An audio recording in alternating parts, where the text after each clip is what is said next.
I need that sports encyclopedia. Where you at, Steve Kim? Got Trent in the cut.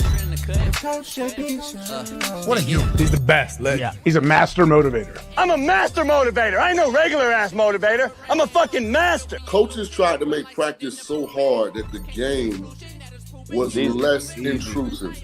Like they coached you that way. Like people think, well, they were just yelling. No, they were trying to put you under stress and put you in under duress so that when you got in the game, you could mentally handle adversity. If you go through JUCO and you make it out of JUCO, you can make it anywhere. I respect the hell out of you to see that you're doing what you're doing and still doing what you're doing for real, the way you do it, man. You said from day one you had the same enthusiasm. You keep the same enthusiasm, and it's fucking contagious. In my opinion, I think Shedeur Sanders the best deep ball in college football. I don't think Can you just say something nice about Shedeur Sanders? I love talking ball. It's nice to connect with guys that are like-minded and just are real and genuine. And I'll proudly stand up next to you. Oh, God bless America. You said belt to ass, T-Red. You got the belt around you.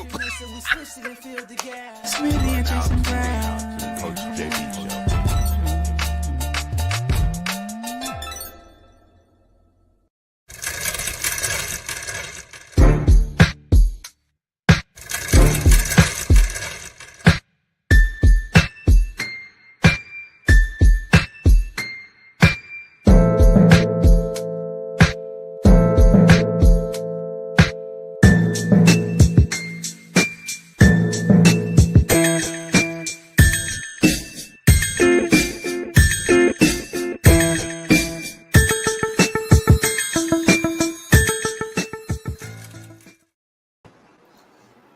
Yeah, we're in the building. It is Truth Telling Thursday. So stand up, pound that like, subscribe, become a member today if you're not one. Steve Kim joins us, the Korean Coach Sel himself. Later on, second hour, we're going to talk some boxing news, plus all things NFL free agency with Steve Kim, plus his Miami Hurricanes started spring ball. We'll dive into some of that. So pound that like. This show is powered by BetUS. So head on over to BetUS today and use the promo code CoachJB. Get you a 150% bonus up to your first $2,000 deposit. So head on over there today and use our promo code CoachJB. A lot going on. Let's dive into it. It is Truth Telling Thursday. So free agency is quickly approaching in the NFL. And players are using their player-empowered voices. Yes, I said it. Player-empowered voices to demand trades prior to free agency next Wednesday. DK Metcalf is the latest big-name player to demand a trade. Remind you, he's under contract, but he's demanding a trade. And whoever, if anyone, wants him, they not only have to pay his Seattle Seahawks contract, but his new one too.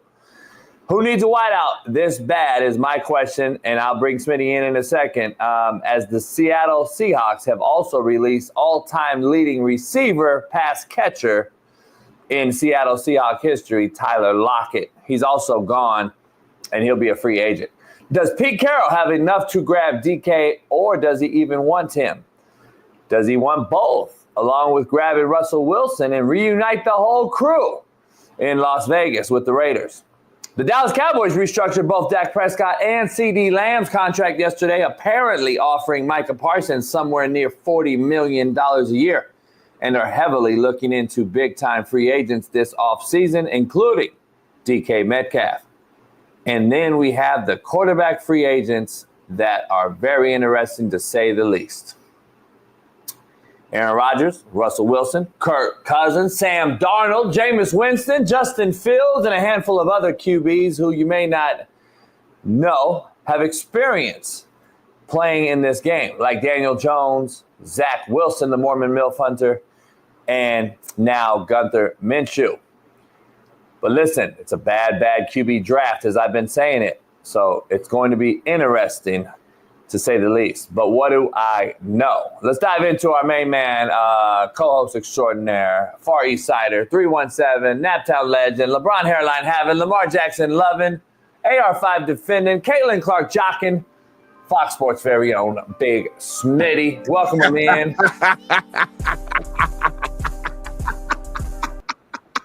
What's going on, y'all, man? It's Thursday, man. My favorite day of the week because we one day away from Friday, which means it's the weekend. Most of the time when I go out and I go to the bar, it's Thursday. I go to happy hour on Thursday. Whatever I want to do, it's Thursday night. So I'm turned up. I feel like I slept for 15 hours. I woke up 5 times throughout the night, and it was never time for the show. So y'all know my excitement level is crazy. I got my boy Jason Brown right here hosting with me. We got Young Bailey in the background. And today we got Jared, Rock Morrison, Briggs, Sergio, Jonathan Kidd, Robo, and Mojo, of course. And of course, we got TJ Too Nasty and Lucy Lou. We're about to turn up, y'all. Tomorrow, right? Truth Telling Thursday is during the season, I guess. I guess it's Thirsty Thursday. Yeah, we're turning up all off seasons. Switch it up a little bit. We ain't telling the truth today. We lying today. All lies today. I don't lie. You lie all the time, homie. Every show, at least twice. No, I don't ever lie. I got truth serum in my blood, resonating, permeating through my veins. I taught you guys what permeate means a few shows ago, so I don't want to go back into that. I was going to ask you, man, I forgot. Because you don't listen, you only hear. That's a bar. Anyway, speaking of that, let's dive into the quote of the day. By the way, we're putting quote of the days on Instagram stories every single day, and make sure you guys subscribe to the channel. When you see that quote of the day, pass through your story and share that story with all your other homies. Smitty, KCBD said, I don't lie, I just spew nonsense. Yeah, so, that's a good point. That's a good point. There's difference. In your brain, you think you're telling the truth, so like it's coming from a good spot. So that's cool. That's how you pass lie detector test. Really? Yeah, I'm teaching you guys free game. If you want to know how to pass a lie detector test in court of law, that's what you do. Like, yourself believe it, and then everyone will believe it. How do you make yourself believe something so quick? At least the machine will believe it. That's the it factor. I can't really teach you all that. I can't give you away too many secrets. Because I beat so many cases in my life. I got you on that. That makes sense. It makes a lot of sense. Because I know your heart rate's a big factor in that. So the fact that you're able to keep your heart rate just calm and cool, that's impressive. Yeah, that's the it factor. All right. Well, I'm going to try to learn that. Yeah, I don't know if you could do it because not everybody has it. You'll get up there and panic like a motherfucker. You know what I'm saying? Cops pull you over and you quick to rat on your homie, tell everybody, I got the weed from my homies at 7849 Crenshaw Boulevard. You know what I'm saying? Like we didn't grow up that way. Naptown cats grew up that way. We didn't grow up that way. We're like, fuck you talking about, officer? Fuck out of my face. Why you pull me over, motherfucker? Anyway, apparently I did that the other night, Ruben. Ruben will tell you the story, but I did not realize I did it. You drunk, homie? Cop pulled us over, and true story, I guess. Cop pulled us over, and he was in the front seat, Ruben was in the back, and apparently, like, he pissed me off, and I just went off on the motherfucker, and he started telling me about his wife and kids. WPS, homie. I said, this is why the liberals have gotten to your head, homie. That's why the cops are getting shot at, because y'all came in soft to the car. You know what I'm saying? You don't know. He told me on the loudspeaker, Smitty, pull over, put your hands up, roll down all your windows. I was like, motherfucker, I'm not even on freeway yet. How can I do that? Ghost ride the motherfucking whip? How am I supposed to do that? And but anyway, I went off on him. At its finest. Yeah, white privilege, but I didn't have nobody. I went off, put his ass out, called him a bitch, told him he shouldn't do this and that and the third, and he started talking about his wife and his kids. Let me do the same thing you did. No. He was telling me about his wife and the kids because he's like, I got a wife and kids to get home to. I know. Like, I know. Why are you telling me that, homie? Why are you telling me that? If it was BPS, you would have got smoked, cop. Dumbass. I would have got smoked if it's BPS. But I'm saying I was the only white cat in the car, though. I was the only white cat in the car, though. Yeah, but you was driving. That's all that matters. No matter. I drove it. I've been my face put in the mud, boot on my head. Come on. Don't trip. No. That's young Jason with the chain. You had the 2X tall tee. You was throwing those baby, throwing it. Now you a real white man now. Like your swag, when I see you, I'm like, oh, he really a white boy. Like he really, Like you I white. play the game. I'm a chameleon. I mean, I can play any. I can play. I can be Mexican. White. Like you I know how to play Mexican. I know how to play Indian, Red Dot Indian, and Hamas. I can play Mexican right now. Play Mexican right now on the spot. Orderly, I say. What's happening? So, sir, what do you know why I'm pulling you over for? Charlie, the fuck you pulled me over for? I say. Do you speak English? I can do it all. Huh? Can you do Chinese? Live visibility restricted on TikTok because I said orderly. Fuck. You know you can't say orderly on TikTok, homie. TikTok's so fucking soft, homie. We wonder why we want China's tariffed. Because of you motherfuckers on TikTok. We wonder why we want China tariffed and China mad. Horrible correlation. China mad. Nah, same correlation. These motherfuckers came over here to Montana and just took over all the farmland. Now that's white people shit. All the white folks in Montana, because there's not one brother in Montana, not one. I looked. I went door to door in Montana because Montana's like the 5th largest state in the whole country. And I went door to door and knocked on every person's house in Montana. So if that makes sense, it's the 5th biggest state, but it's got like 12 people living there. Yeah. So I went to the 12 houses in Montana, and I was like, and motherfucker, Yin Yang answered, homie. Who? I was like, what? Yin Yang. Oh. I was like, not the twins either. No, not the twins. It's Yin Yang. And I was like, I said, is Billy Bob here? He's like, Yang Yang Yang. I said, what the fuck? You're in Montana, homie. We're in fucking Montana. This motherfucker, I was like, what the? Yang Yang Yang. I was like, the fuck? Where's Billy Bob, homie? Then I saw Phil Jackson and shit, and I was like, what the fuck you doing out here? And that was really it. Everything else was Asian, homie. Phil Jackson was out there meditating. Yeah, we got a crib out there. But I'm saying, I guess he cool with them. I don't know. Anyway, let's get into the quote of the day. Brought to you by BetUS. Use 150% bonus up to your first deposit, up to $2,000. Plus, you get protection like a Trojan condom and insurance. So, Smitty, quote of the day, let me tell you. Trust gets you killed. Love gets you hurt. And being real gets you hated. You know, I'm hated because I tell some of you soft pussies the truth. You don't like it, especially TikTok and the Asians. Contrary to belief, Smitty, brought to you by Prize Picks. Head on over there. Use the promo code Coach JB. Smitty, loyal people take things personally because they would have never done that to you.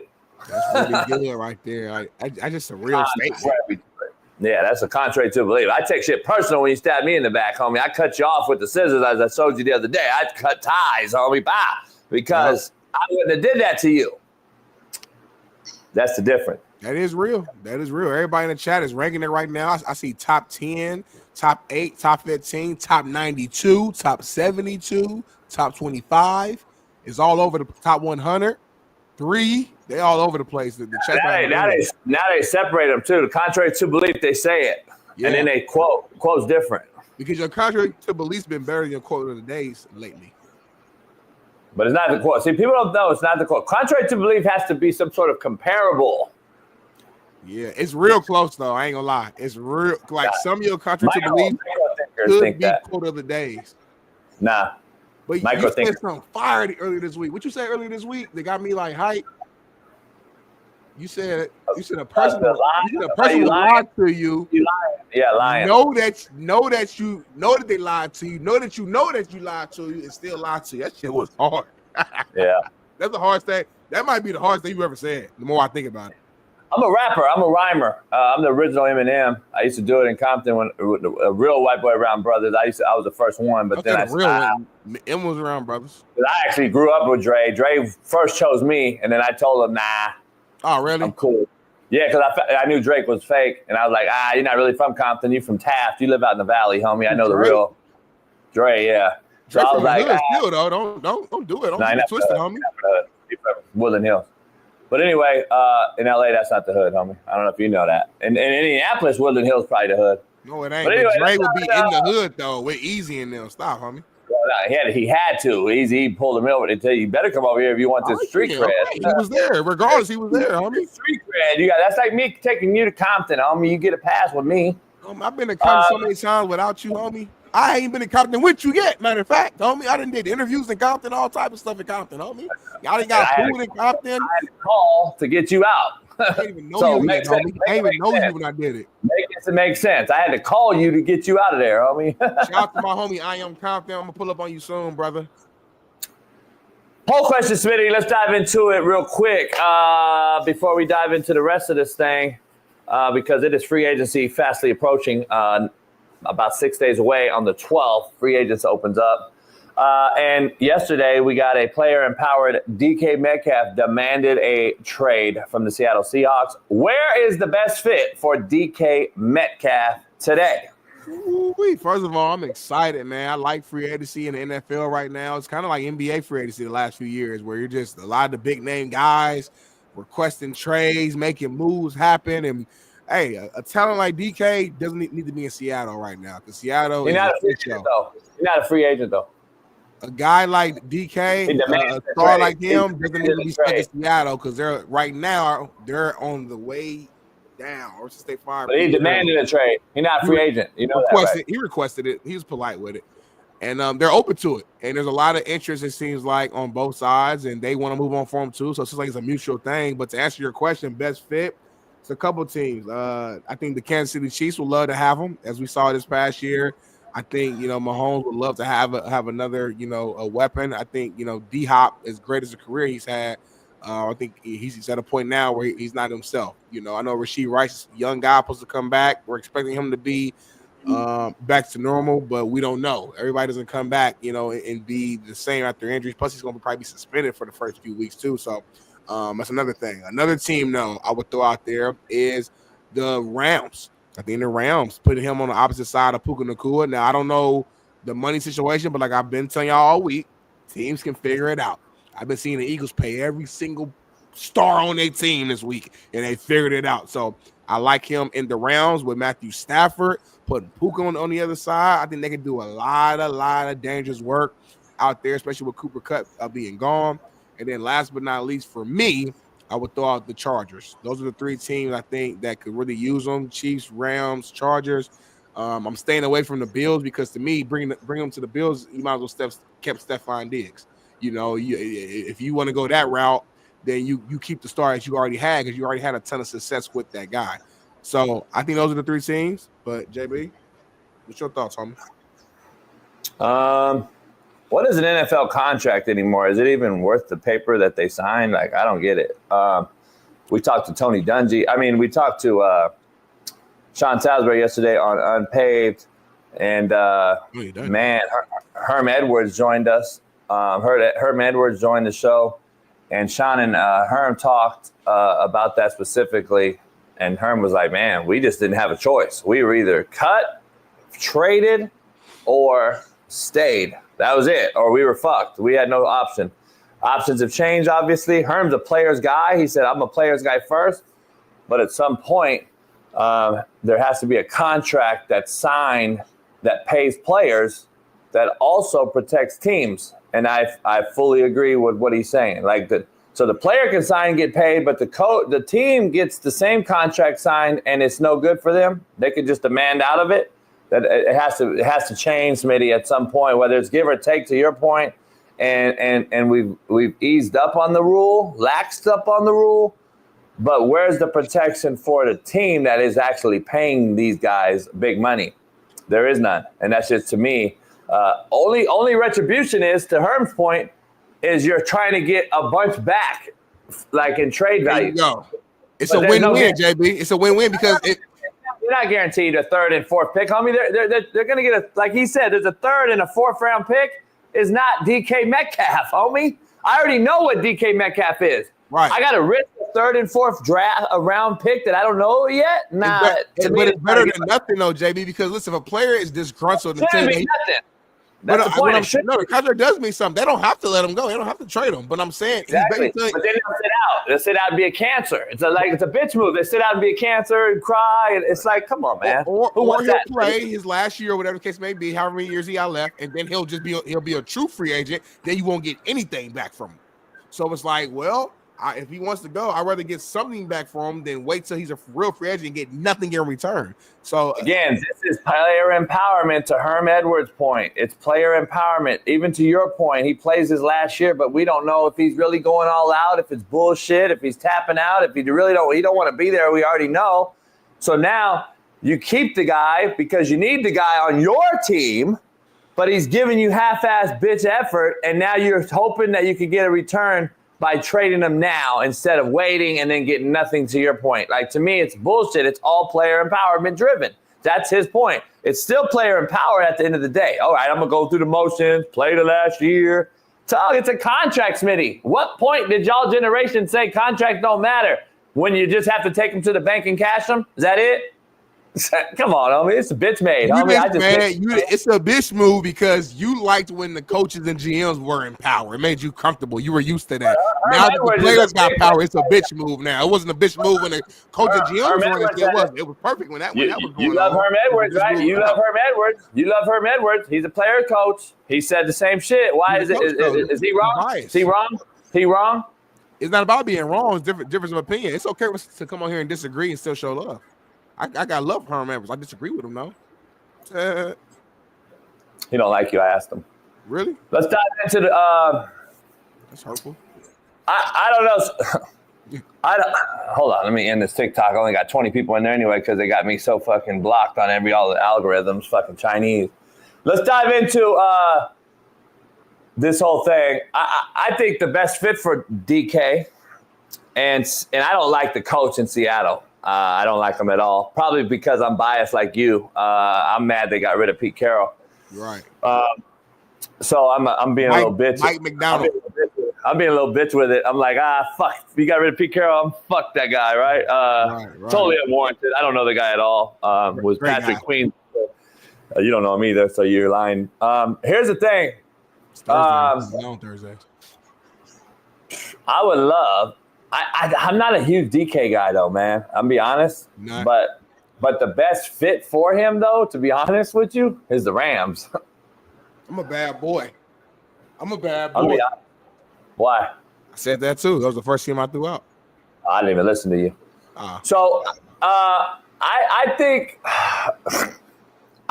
the best fits the Rams for him is Matthew Stafford. But Why? I just kind of because Matthew Stafford's white.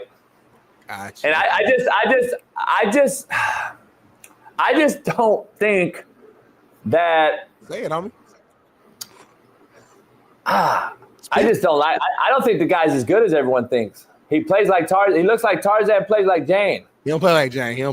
He is physical. Like he blocks. Like He's a guy who throw a 50-50 ball. He's going to go up and get it. Strong hand, speed. It's crazy. He's a freak athlete. Now, is he an amazing route runner? Is he an amazing route runner? No, but he's strong as shit. He is freak. He's fast as hell, and he has the numbers, homie. So it is what it is. So I think you don't think him and Stafford would eat, homie?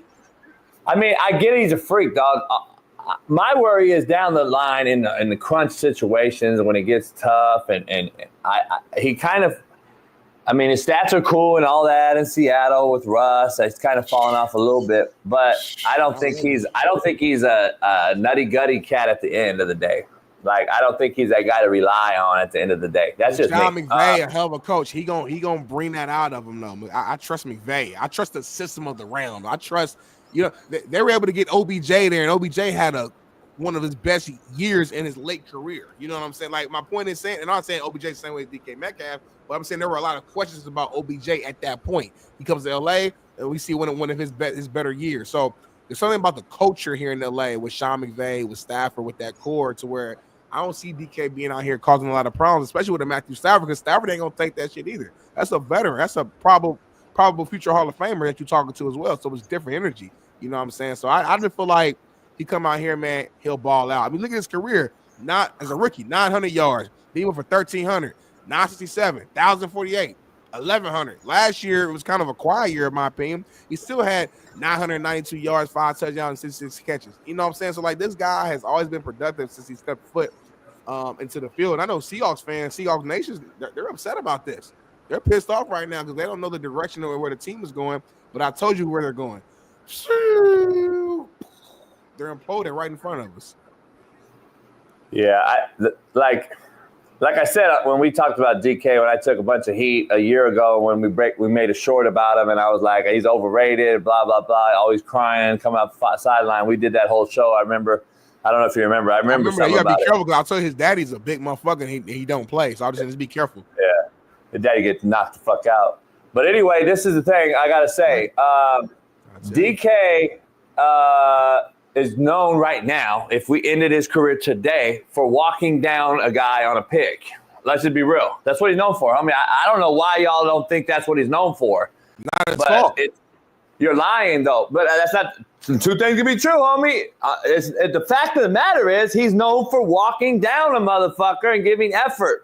Right? You right, that and then for fighting people on the field. Not for like, give me that motherfucker to win a Super Bowl. That ain't it. It's walking down. That's why you got to come to LA. I'm just saying. The truth of the matter is, if his career ended today, that's what he's known for. That's all I'm saying. Is that how you want your legacy to fucking end? Walking down a motherfucker? No, which is why he's requesting a trade. That's not it. Bing. He's not going to win in Seattle, homie. They're not going to win. 10 games. Was in first place in the West for a while. They were won 10 games. I'm just saying. Championship for the next 20-some years. They're done. I'm just saying, dog. Somewhere else. Anyway, you think the Rams truly are his best fit? Both of us. I do. Rams are the number one fit, but there are two other teams I think that make sense. The Chiefs make sense, and I also think the Chargers make sense because Justin Herbert needs a number one over there. I like McConkey. I'm not saying McConkey couldn't be a number one, but I think DK would be a true number one. McConkey be like a 1B over there, and that would help that offense going. So I do like the Chargers for sure, with Harbaugh, you know what I'm saying? But I think the better two options for DK is Rams and Chiefs because you got true offensive-minded guys there who's going to find creative ways to get you the ball and put you in good positions to just be open to make a game easier for you. Where here, the Chargers are going to still run heavy, physical, control the clock, defensive-minded type team, so where he'll get the ball for sure. I think him and Herbert would connect, but it may not be as explosive pause as it would be with the other two teams. Exactly. So you want to send him somewhere where he's a bitch again and walking off the field crying because he ain't getting the ball. Harbaugh snatch his ass up. Here's the thing. To be honest, if it doesn't go to the Rams, just for regular season purposes, because in the playoffs we know this guy's horrible and this team's horrible, but in the regular season, if it's not a Ram, the Cowboys are the best fit. Because Dak during the regular season is very good, puts up numbers, has no issue. When the playoffs hit is when Dak it becomes a deer in headlight and he's absolutely garbage. See Dak. If I'm the Cowboys, maybe cut this, Paris. If I'm Jerry Jones, I say, hey, listen, we got a no-name head coach now. Nobody knows. We only know you for your daddy. And so you're the head coach, and let's do this. Dak, you're the starter for the season. Get us 12 wins. Break all the records. Throw for 5,000 yards. Playoff start. Cooper Rush, you come in. That's what the Cowboys should do, homie. And then the Cowboys win it all. Split it like that. Yeah. Fucking Dak, you're one of the best fucking regular season quarterbacks all year long. 5,000 yards, 40 touchdowns. But the playoffs hit, you're horrible. Cooper Rush, the redhead, come on in. And Cooper takes us to the Super Bowl. I mean, shit. Man, Cooper Rush a bad boy. Matt guy. If that really won a Super Bowl, are you gonna bitch and moan, Cowboy fans? Jerry Jones he be ecstatic, homie. Maxx guy from Michigan, Midwest. Good cat. I would love to see that, homie. Let's make it happen. Good what? He's a good cat. Good what? Good dude. I thought you said there's good cat there. Anyway, your mind's in the wrong place. It's not the weekend yet, homie. Stay locked in. Don't you got a girlfriend too? Why you keep talking about like cat and stuff? You got a girlfriend, homie. Who has a girlfriend? You got a girlfriend. Who the fuck said that? That's the word on the street. I heard that you made it official on the yacht the last time. That's what people tell me. They say that the AE that's been around for a while, I guess he gave you some a good session, and you made it official last yacht. I mean, maybe they were lying or something. That's what I heard. Anyway, word on the street, anyone that knows me on the yacht knows they're not the girl. Look at Ruben. Ruben's on the yacht every day. Ruben knows the truth. So anyway. Ruben on the yacht right now. Like, he don't leave the yacht. He lay, on that little area where he fell in the water. He's right there, right, just laying there right now, chilling, watching the show on his phone like this. Ruben right now with headphones on. Like giving motherfuckers diabetes in the hospital. Giving them diabetes. He injected them with diabetes. Anyway, let's dive into. Hey, Smitty, I named off all this shit in free agency that hasn't began yet. I said we do it. We're 6 days away from free agency. DK's demanded a trade. There's all these options. I want to address one thing. Somebody in the chat said, Vegas is DK's best spot. That's an impossibility because they don't have a fucking quarterback right now. So if he's not a free agent, number one, right now, he's demanding a trade. And number two, Vegas cannot be his best spot with no quarterback. They just released Gunther Minshew, or they're supposed to. They have Aiden O'Connell. What's the name? Gardner. You keep calling him Gunther. That's hilarious. Gunther Minshew, and then you don't have a quarterback, homie. So until you get a quarterback, it can never be the best spot for a receiver. So I'm just saying, D. Jones takes it personal because he was your best quarterback over the last 5 years. Right. Anyway, Vegas will not draft Shedeur Sanders. The quarterback market is bad. So anyway, we're going to dive into all that, but it is what it is, Smitty. We got a lot to discuss today. Before we move on from the Seahawks, another big time thing that happened is that Seahawks released Tyler Lockett after 10 seasons. When he's been one of their top veteran receivers for a long time. I started the whole show with that. So you didn't listen. I wasn't listening. I'm sorry. Fuck. I never listened to your opening. I kind of just because usually it's gonna be probably political, and you don't want to hear it. Yeah, I don't hear bullshit, but so that's on me. But usually your opening is kind of like it's just a way to tease it. I haven't had a chance to talk about it, so I'm gonna bring it up anyway. T. Lockett, man, great guy, great locker room guy. You talk to any players who play with him, who knows him. He actually came on Speak for Yourself years ago and spoke, and I know Marcel's and Whitlock loved him. He just is a good person. Number one, number two, obviously. The field speaks for itself. We saw what he did on the field. We saw the numbers. The Seattle community loves him. We talked to Bailey. Bailey loves him. I know he's probably upset about it right now. But in all fairness, though, T. Lockett is at a point in his career where he's still solid. He's added some level of production to you, but he's not the same guy. And that's okay. That's okay. He's older. At some point, that happens. And hopefully he can land somewhere, just a contending team where he could be a locker room guy. Maybe a third, number 3 receiver option, a guy who can just come in, make some, just a couple big plays, here and there, and be able to end his career off with, in a winning situation, So, shout out to T. Lockett. I am interested to see where he ends up at. Jackson, what is his name? Najigma? Say it. Najigma. He came out and cried on Twitter and ran to the car. He gonna run to the car and cry because he lost all his homies and receivers. And then one of my kids, former LA product right here, Lamar for the Niners, came out and blasted his motherfucking ass on social media. Was like, you know him? I know you know him. Cry some more. Yeah, Homer Salesian High School. Cry some more. I don't know him, but I'm friends with his girl. Yeah, and I mean, why? What you mean? She the homegirl out here. No weird shit. She the homegirl out here. We don't have homegirls in the hood. I'm gonna let him know. I'm gonna let him know that you're homegirl. He knows. He threw a big birthday party for last month that I was at late at night. Well, we was late downtown. I think I told y'all about it, but yeah, he was there. I don't know him personally though. I was just throwing it out there. Fun fact. I'm gonna ask if he knows his girl. I'm gonna ask him. No, he don't know me. Anyway, where you at with that, though? Because here's the issue I have. They're saying he might retire, Tyler Lockett. They're blowing this thing up for some reason. You got a good young wide receiver there in the Jigma. Where you at with where you at with him? Where you at with this whole situation? And what does Seattle do with just one receiver now? And they had 3 yesterday. They're going to the draft. That's my assumption. I think they're trying to You go know young. what? It's whiteout draft in a long time. And I hear you, but I'm just saying it must be something that they're trying to save some money, go younger, and kind of sound like they're trying to rebuild this thing to an extent. I mean, they're not getting away from Geno Smith quite yet, so they're not doing a complete rebuild. But it just seems like they're trying to just bring younger receivers there. And listen, say what we want. They won 10 games. That's good.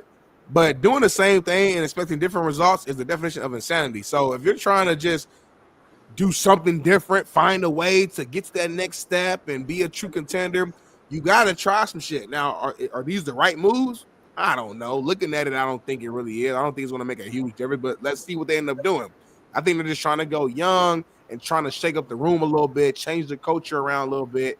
You know, this is Mike McDonald's. This will be what's this? Is just his second year, if I'm not mistaken, as the head coach. So probably just trying to really take over the culture and make it his own. So he's kicking out some of the old, bringing in some of the new, and we'll see how successful or unsuccessful they'll be. But that's my feeling, man. I think they're just trying to go young right now. Yeah, I mean, they weren't that old. Right. I mean, his DK's what, 27? 26, 27, yeah. You got a young wideout. You got a young running back. You got Well, I guess, again, DK requested the trade, so they're not necessarily just kicking him out. He requested it. Tyler Lockett, they released him. So, you know. Can you let all the audio listeners know that you lied about me having a girl? Because everybody in the chat is congratulating me. So I just want to make sure. Yeah. All right, y'all. I was I don't lie. I do joke. And I did say a joke earlier about Jason having a girl. He does have like a couple main AEs, but he doesn't have an actual girlfriend. Like there's no actual title like, hey, you'll be my girl. He just got some like home girls who he's really cool with, who will do whatever for him and hangs out with and will cook for him and go on dates, stuff like that. But he don't have an actual girlfriend at all. He's single as a Pringle. So any women in this chat who wants to shoot the shot, send him a DM. Hit me up in the Discord. I'll send you his personal number. You can text him and just go from there. You just doxed me, whatever they call it. What's that? Like giving my information out. Dox? I've never heard that term before. I'm not trying to be funny. I've never heard. Is that some young term you guys use? No, it's a legal term. Doxed. Like you doxed my address. You gave my address, you put it online. Is that DOX or DOCKS? DOX. Dox. Huh. I've never heard that before in my life. ED, doxed me. Oh, past tense. Yeah. So DOXED. One of the all-time knowers of football, and especially the Seattle Seahawks knower of all things, Mina Kimes has came out and she basically was saying that the Seattle Seahawks and all their receivers and everything that, you know, between Doug Baldwin and DK and Tyler Lockett, Mina Kimes has just come off and given real insight on the inside information there with the Seattle Seahawks. What you take about, her insight and being the insider that she is, with, knower of all things? How do you feel about Mina coming out, being a huge Seattle and Bailey fan, being up there in the Pacific Northwest? Her and Bailey kick it tough. What do you think about that, Mina knowing so much about the Seattle Seahawks and, what she had to say about everything coming out of Seattle, the inside? Because I remember she told Pete Carroll a few years ago that he should draft a quarterback in one of the worst classes ever. I guess she knows more than Pete Carroll. I guess that's what you would probably say, Smitty. Where are you at with that today, since Mina's come out and basically advocated for everything that's going on there? Any take on that? Number one, that's a long ass sentence. Number one. Number two, I'm not sure what Mina Kimes said. Is there video footage? Is there a tweet? I don't know what I'm responding to right now. Am I responding to her being a fan of the Seahawks? Am I responding to her being an insider or an analyst and speaking on every single team and having an opinion on that, if that's what I'm responding to, I have no problem at all with her doing her job. She's literally doing her job. When you talk for a living, you're going to be wrong about certain things. You're wrong a lot. I'm wrong every now and then. We're all wrong at some points when it comes to speaking on sports and things going on. So like, I'm not going to go at her for being wrong when we do the same thing. I've never been wrong. I've never been wrong. According to you and Matt, I could only be wrong if this is on. If this is not on, homie, I'm not a reporter or a journalist. So I cannot be wrong. So when this is off, anything I say is free game. When this is on, Smitty, now I'm a legitimate journalist. I got an ID, and then whatever I say is the gospel. That's you and Matt said. So I'm just going by what you guys said. Right now, this is off. You know why? Do you know why you didn't know what she said? Because I have about this. No, because she's fucking a nobody. And that's why she's a fucking nobody, and she don't know what the fuck she's talking about. That's why. Say nothing. Hold on, homie. We gotta stop the Mina hate. She didn't say nothing. Let me ask you a question. She's shocked that this happened, and she's upset about it. She didn't go into detail and give any. She didn't even see. Nah, you're just straight up hate now. Like, this is ridiculous. She didn't say nothing from an analytical standpoint or anything football or cover two or nothing. She just said, "I fell to my knees on CBS." That's it. She can't even tweet now without you crying now. No, I got to say on this. You sound like a straight up hater now. You're a hater right now. There's a lot more tweets she made yesterday. We're not going to find them all. I saw it. I'm asking a question. Can I ask a question? I don't know. Real quick. You said she's a nobody, but you saw all her tweets. All right, go ahead. I got this on now. If Adam Schefter were to tweet out about the Seahawks, I guarantee you know about it today. That's his literal thing. When he tweets out, it's because it's like breaking news. A trade happened or this happened. She responded to some news. I'm just saying. That's not some viral tweet. I fell to my knees. She gave a whole thing. She gave a whole rundown. She gave a whole rundown from Doug Baldwin to all the wideouts, all the draft picks. She knows it all, homie. So sorry, I don't see everything on Twitter, homie. I'm sorry. I got a job. I got a wife. Because you don't go to her for news. That's the bottom line. You go to Adam Schefter for news, but then you'll defend her for the news on a show. That's what's crazy part about it. But anyway, doing her job. I have no beef with Mina Kimes at all. Like, I don't understand the ongoing thing. At some point, it's just hating. She's not worried about you at all right now, homie. You can't have beef with someone you can't beat up or beat you up. Mina not worried. Exactly. So it's called bullying, homie. You're bullying a little woman. Leave her alone. She's married, got a kid, and making millions of dollars doing her thing. Stop hating her. Let her live her life. She's not worried about you at all, Jason. She bullied me years ago. Hey, years ago. It's over. It's over, homie. You got your lick back. You won. You won, Jason. I never forget. Never forget. I never forgive or forget. But you can move on, though. Nah, I can't move on. Mina's number one. I'm gonna talk about Mina 60. How you still petty at 60, homie? I gotta at least bring Mina up one time a show.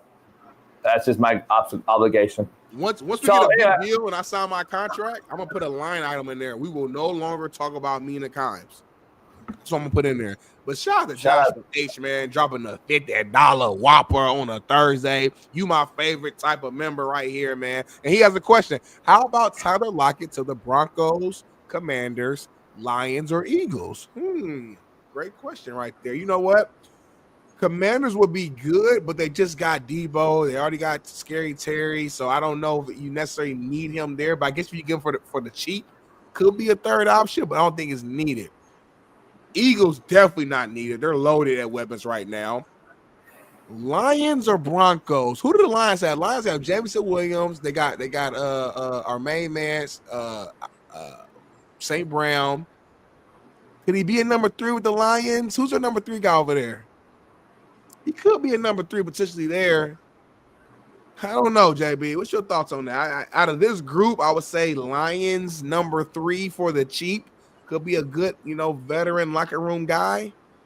But I don't know. What's your thoughts? None of them. Gotcha. The Eagles makes 0 sense. Yeah. Why? The Eagles should have never been on there. Thanks for the 50, but the Eagles should have never been on there. The Broncos, they're in the market for a few different wideouts from what I'm hearing. The Lions ain't going to spend no money on a wide receiver. They have enough weapons on offense. They need defense. Between Williams and St. Brown. Plus, they have a good tight end. Plus, they have another good young wide receiver. They're not running back who catch out the backfield, right? Yeah, the Broncos make the most sense for any wide receiver right now. A lot of receivers I hear are in the market or are interested in going there with Sean Payton, Super Bowl winning champ quarterback guy. Bo Nix coming off a good rookie campaign. Makes sense for some receivers to go there. Mile High Stadium, ball travels a little different. Got to get in shape though, wideouts.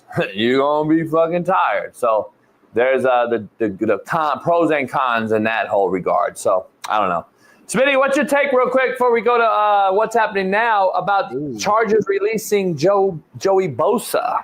Joey Bosa, man, one of the top pass rushers in the league since he's joined the league. I believe there's a stat I saw earlier today. I think he was ranked at 72 sacks is what he has in his career, which is tied for 10th most in the NFL since he entered the league, and is second in franchise history. So he's been a beast for the Chargers, but unfortunately, injuries has haunted him from the beginning. You know, it seems like. So I know he had I think 2022, 2023. He missed a lot of the season for a growing injury. Returned late. He was sidelined with a foot injury. Like, it seemed like he just always has the injury bug, and he is getting a little older too. So I think for them, they're like, man, let's save some money. Again, they're trying to go younger. They're trying to save money. They're just also this draft specifically, a lot of good D linemen in the draft. They're thinking maybe we can get somebody on a rookie deal who's fresh, young, healthy, come out here and give us some really good production. So it makes sense. As great as he is, and I do still think he has some years left in the tank. But I think from a business standpoint, it makes sense for them, and it makes sense for Joey as well to try to go somewhere where, don't get me wrong, Chargers are on the up and up, but I don't think they're truly a championship contender just yet. So maybe Joey can go to, I don't know, the Niners and play with his brother on opposite side. You know, you get Nick and Joey on the Niners, playing together to end his career that way. And go from there. But we'll see. Yeah, he's only 28, 29. He's not that old. He's not in football years, though. Not in football years. But I'm just saying, but to be honest, it's not the age, because Khalil Mack's 35.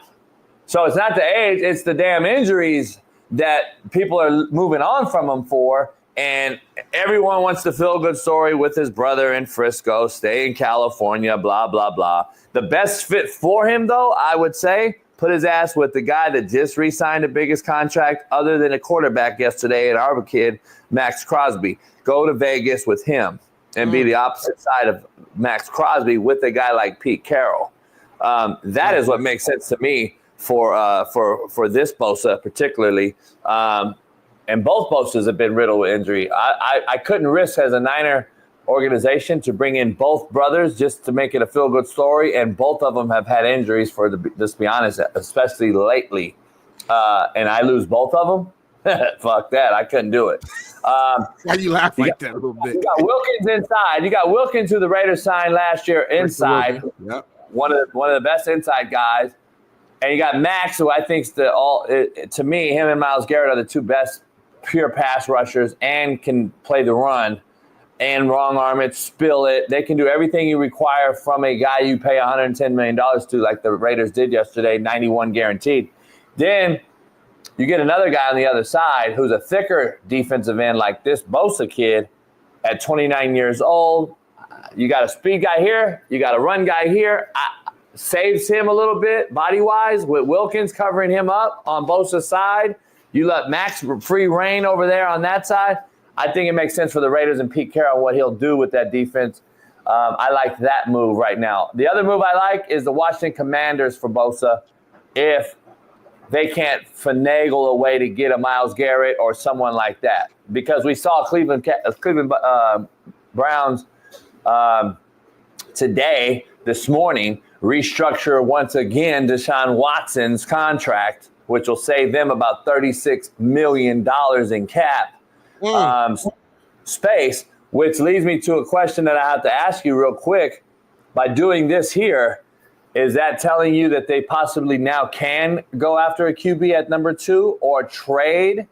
Because the rumors are they offered Myles Garrett a $110 million contract extension yesterday, which would bump him $4 million over Maxx Crosby's most non-QB salary in the NFL, which we all know is going to all crumble when Jamar Chase signs his contract later on.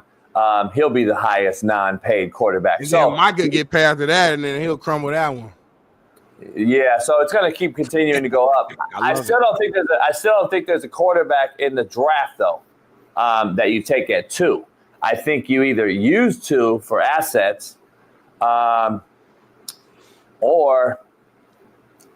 because you ain't gonna have him for a whole year, Smitty. That's what people don't understand. This guy's not even playing this year, and they stuck with the worst contract in NFL history and continuing to restructure it. Got to find a veteran QB for a year, Smitty, at least for a year, and then use that pick for a real player that you need to fill a hole with. And unless you know that you're not going to keep Myles Garrett, then you got to finagle some picks. But that's the first start right here. Renegotiating this $36 million cap space free up, which gives the Browns some wiggle room on moving around in this free agents pool or in the draft. So does that scream Abdul Carter to you? Does that scream quarterback to you? That's where you got to ask yourself if you're evaluating the draft, Smitty. So it is what it is. But Smitty, we got what's happening now. Real quick. What we got, homie? That's you on the right. What's happening now? Smitty, there's an interesting one, man. Alleged imposter. There's an alleged imposter out here who claimed to be an NBA agent. And he walked into a Tiffany's in Orlando in a mall and said, hey, I represent so-and-so on the Orlando Magic. I'm here to pick up some earrings for him. And they brought him into the back room, just giving you context, because I do a deep dive research on everything that we do on the show. He walked in the back. They put him in a private room, Smitty. Yep. And he tried to run out with them. And he couldn't get out of the private room, so it locked. So he was in there stuck, and this motherfucker swallowed $769,000 worth of earrings. And now they're in him. And now he has not only been arrested, now they're going to pump his stomach to hopefully get the earrings out of his system to recoup their $769,000 earrings. That's what's happening now, Smitty. This is just crazy talk. This is what happens. This is what happens, man. You know, I'm not going to put his business out there, but I was with a certain person. And he bought his girl about a $660,000 bracelet right on the spot in Vegas. I know it is. Yeah, and I was like, God damn, give me that $660. I could pay off the house. BPM. Now that's BPM what you just did right there. Like, we'd take somebody else's money and start talking about what we would do with it immediately. Yeah. And I was like, you spent that shit on a bed. Right, hold on. This is insane though, homie. Like, first of all, to go in and act like an agent is crazy, number one. Number two, the biggest thing that's alarming is that they actually fell for it. They fell for it. I've done that. Really? Not like this, but I've manipulated where you could easily say on the phone before, like, hey, I'm so-and-so's manager. We need a table in the back. I've done it on the phone. That's easy. But to go in to like diamond stores, I'm picking up for Russell Westbrook or whoever the person is, and they just believe you, and that's crazy. That's insane. Yeah. Hey, let's be real. Put a suit on, look the part. If you're really a professional at this, you really hit licks for a living. Put a suit on, you walk in there, have a little broad maybe. Yeah. In a suit with a bag. Hey, we're here to buy so-and-so whoop-de-whoop. I would have a picture of the cat or something. I do something. Say, you know, he's on the road. He's on the road playing against the fucking Cleveland Cavaliers tonight.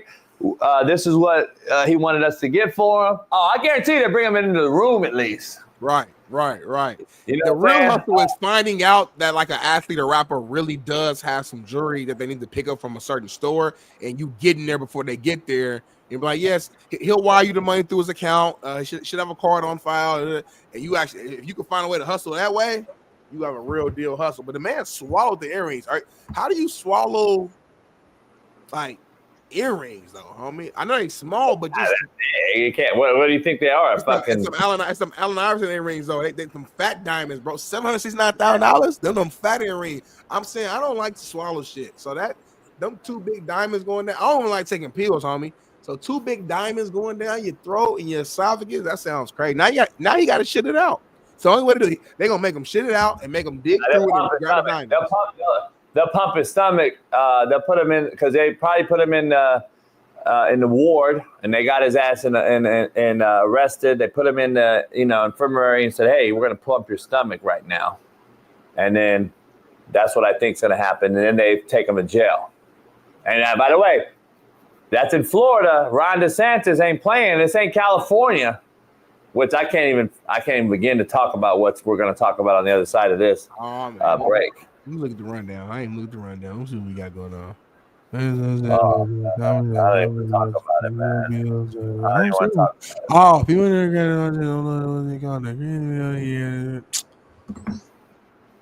You saw it. I just see it now. You commented. You told me what you would do. It must be something else. We'll figure it out. I guess it'll be something big. Make sure y'all stick around, homie. Huh? I said it must be something else, but make sure y'all stick around, homie. It's gonna be something crazy on the second hour. Ain't today Thursday? We got Steve Kim coming up soon, don't we? About 30 minutes. No, about 15 minutes. Oh, well, you know what? Well, let's go on a quick break. I'm gonna move my car, grab my pineapples. You get your Coke, take a piss. When we come back, we got more to Coach Jamie Show with Big Smitty. How you know what everybody do? We'll be back in 4 minutes.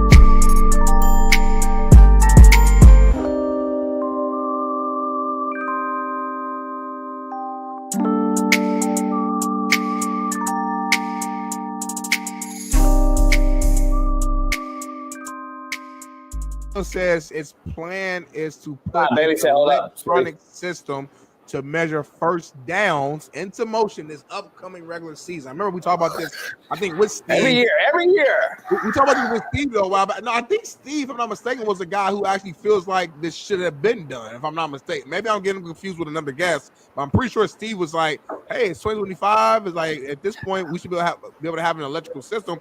Because if we had this last year, during the AFC Championship game, Josh Allen gets that fucking first down on that quarterback sneak.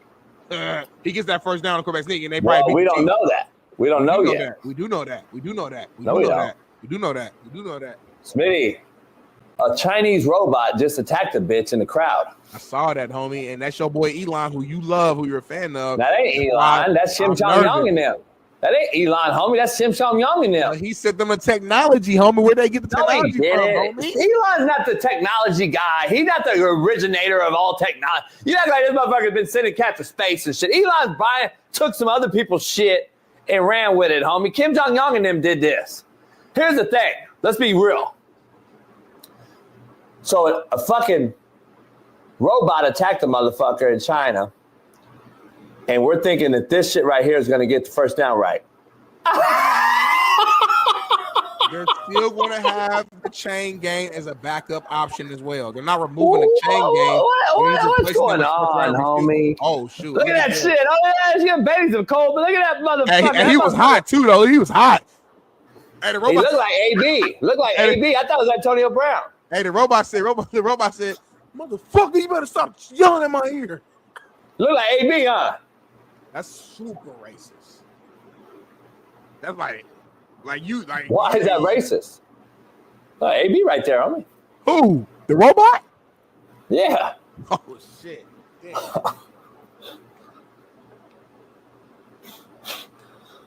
about the robot look like, AB? I'm just curious. Just like from the back view, I mean, he looked like I'm just looking at him. What specifically about him looks like reminds you of AB? The vest, he wears the vest a lot, and he got he has something on his head. I mean, that's what I saw. None on his head. None on his head. Yeah, he got a little string. Like. That's the robot. That's the head. That's the robot.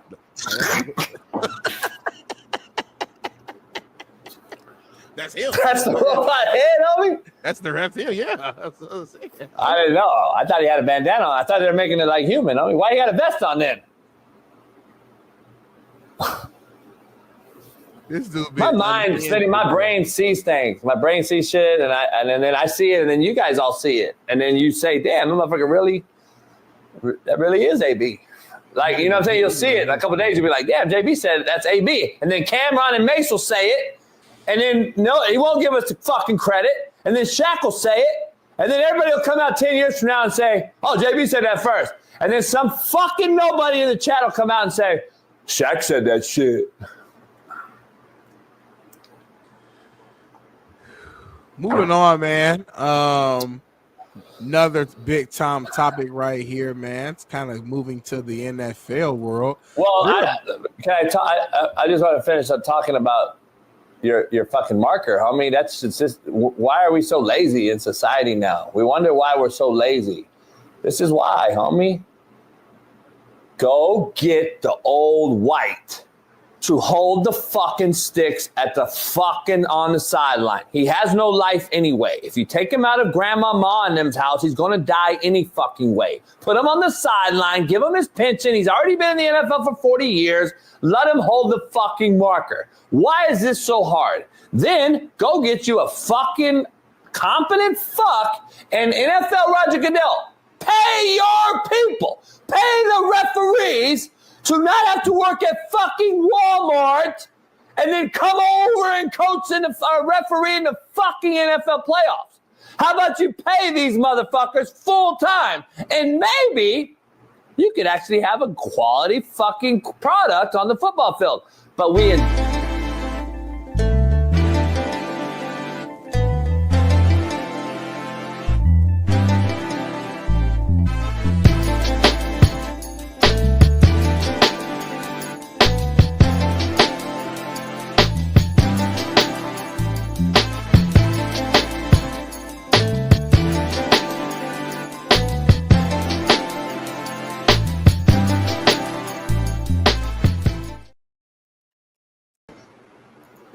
Yo, we back. Second hour.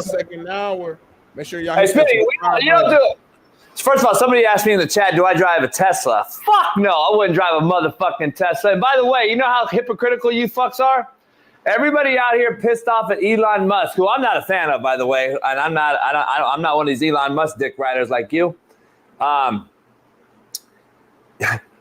You guys are still buying Tesla, but bitching about the motherfucker. They mad at by the way, I actually appreciate what he's doing, digging up the dirt and where our money's going. I actually do. As more I read into it, I don't trust him. No, I don't trust him. That's my only issue. That's fine. But the truth is the truth, Smitty. If he finds out where your dollars went, it doesn't matter if you trust him. Here's the issue. Y'all bitching about him today, but guess what? You're buying his cars every single day. Like, make it make sense. I mean, that's the hypocritical America that I've come accustomed to. Just keeping it real. You motherfuckers will buy his armored cars and slap rims on them motherfuckers, do a rap video about it in your song, and then talk shit about the motherfucker on your song. He getting paid on your song, dumbass. I can't do electric cars, Smitty. Never will. California's trying to ban gasoline vehicles. By the way, do you know that a lawnmower in California has been banned? You cannot use gasoline lawnmowers to mow your grass. So guess what they've done? This how they fucking finagled you. Someone did a video actually at Lowe's and Home Depot. You go in front of Home Depot, they got those big ass lawnmowers, you know, the ones you sit on? Yeah. All electric now. No gasoline. You know the price is quadrupled? You lying, homie. That's your boy. That's Newsom, homie, who you voted for. Yep. So look, real quick. You don't do a rant too often. But I think you need to do a rant. Okay. On what? You did a video about it. You alluded to a video, and you drove in the LA traffic in the rain. Lord Jesus. And you called me immediately mad and talking about the yin-yangs and all that and said these motherfuckers can't drive and whoop-de-whoop. Explain to everybody about that. Yeah, man. So listen, if you guys don't follow me on Instagram, make sure you do that right now. Darnell_Smith95. After work, man, leaving Fox, I often have to get on the slow 05 or the 405 out here, as we call it. And the traffic is insane every single day. It don't matter if I leave a little early, a little later, the traffic is always bad.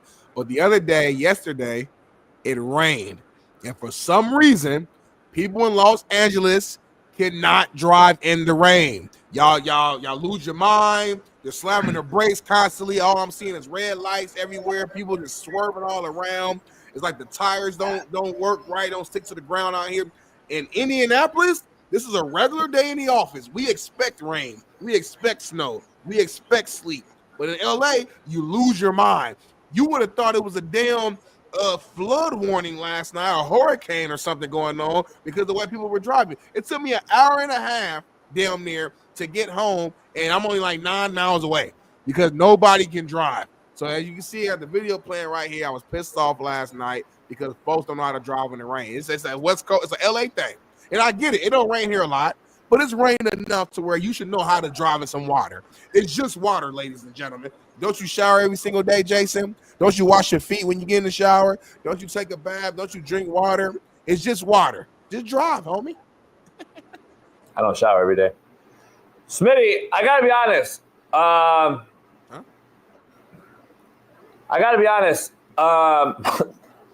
Here's the issue. It's all the Chinese from TikTok that's here in LA that can't drive. Nobody else. And I told you to not go to Pep Boys, did I? I said, don't go to Pep Boys, homie. And I told you where to go. On Instagram, you'll find my comment. I said, get off, take a right on Slauson, go down Crenshaw, make a left, go all the way up PCA, and just stop, and you'll find it. By the way, I don't know if you saw that Instagram I sent you, but Patrick Mahomes' brother said he's moving to LA, and someone said, make sure you put a lot of red on it and go to and he said go to a certain area where it's just a straight Crip neighborhood. I didn't see that. I sent it to Bailey. Oh, that shit's comical. But the exact address that you told me to go to, I'm there all the time. Like as you understand, I'm very comfortable in these neighborhoods. I'm good. Like I'm good. Trust me. On both sides, I'm cool out here. They know I don't bang. They know I'm not causing no trouble. They respect what I do. I show love to both sides. We cool. A lot of these homies I met, the Drew Lee, the OG, like I'm good. Trust me. I don't need you, Jason. I'm good out here. Very good. The Clippers and Marcellus Wiley.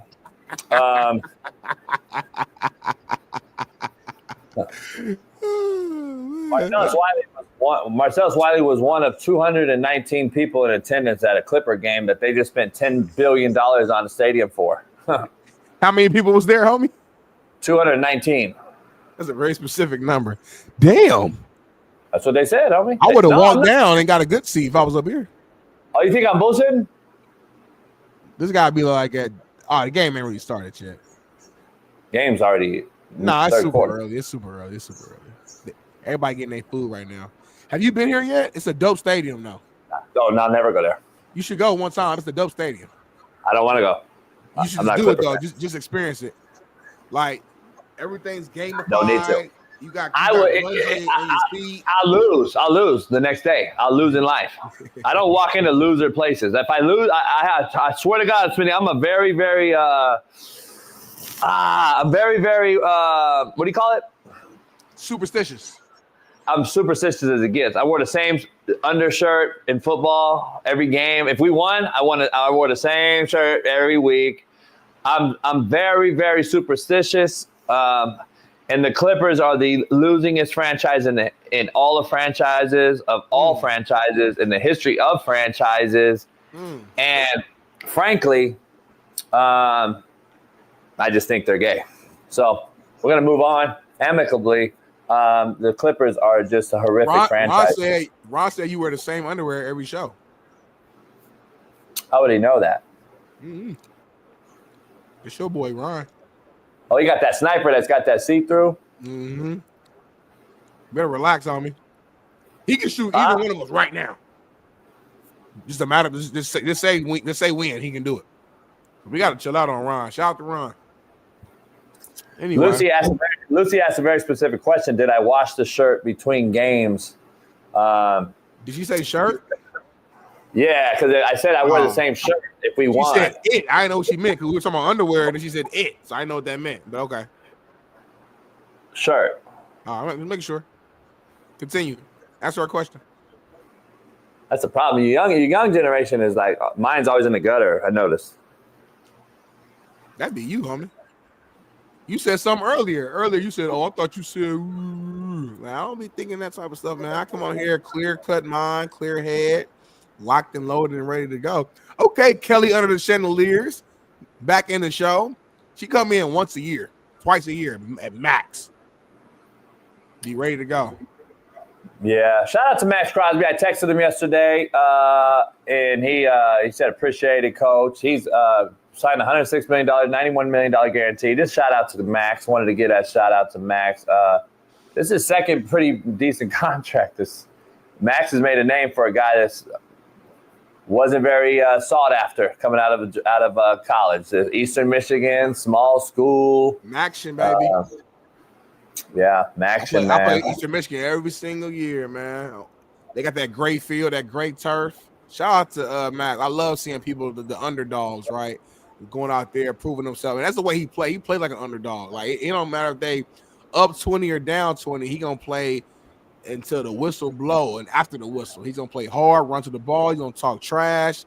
That's what makes him so good because he's an effort player. Now, he's very talented, too. Don't get me wrong. But his effort is as a D lineman is what makes him so great because you just got to he's a lot to handle as an offensive lineman. It's like, man, this guy don't quit. He don't stop. He's constantly going to keep going. And, man, I love to see players get what they deserve and what they've earned. Long-term, multi-year deals, man. Not these one-year tenders. What they earn. Yep, not these one-year tenders, man. I think it's a beautiful thing, man. So they don't deserve nothing until they earn it. Yeah, what they earn, exactly. When players ball out and they outplay their contract, they deserve the long-term 3-4 year deal. So I love that. I love to see that. You know, I'm one of the first shows Maxx ever came on. I didn't know that. Congratulations. His rookie year, he came on this show. I had to get Maxx back on the show. I talk to Maxx quite often, smoke cigars in Vegas together. Great dude, man.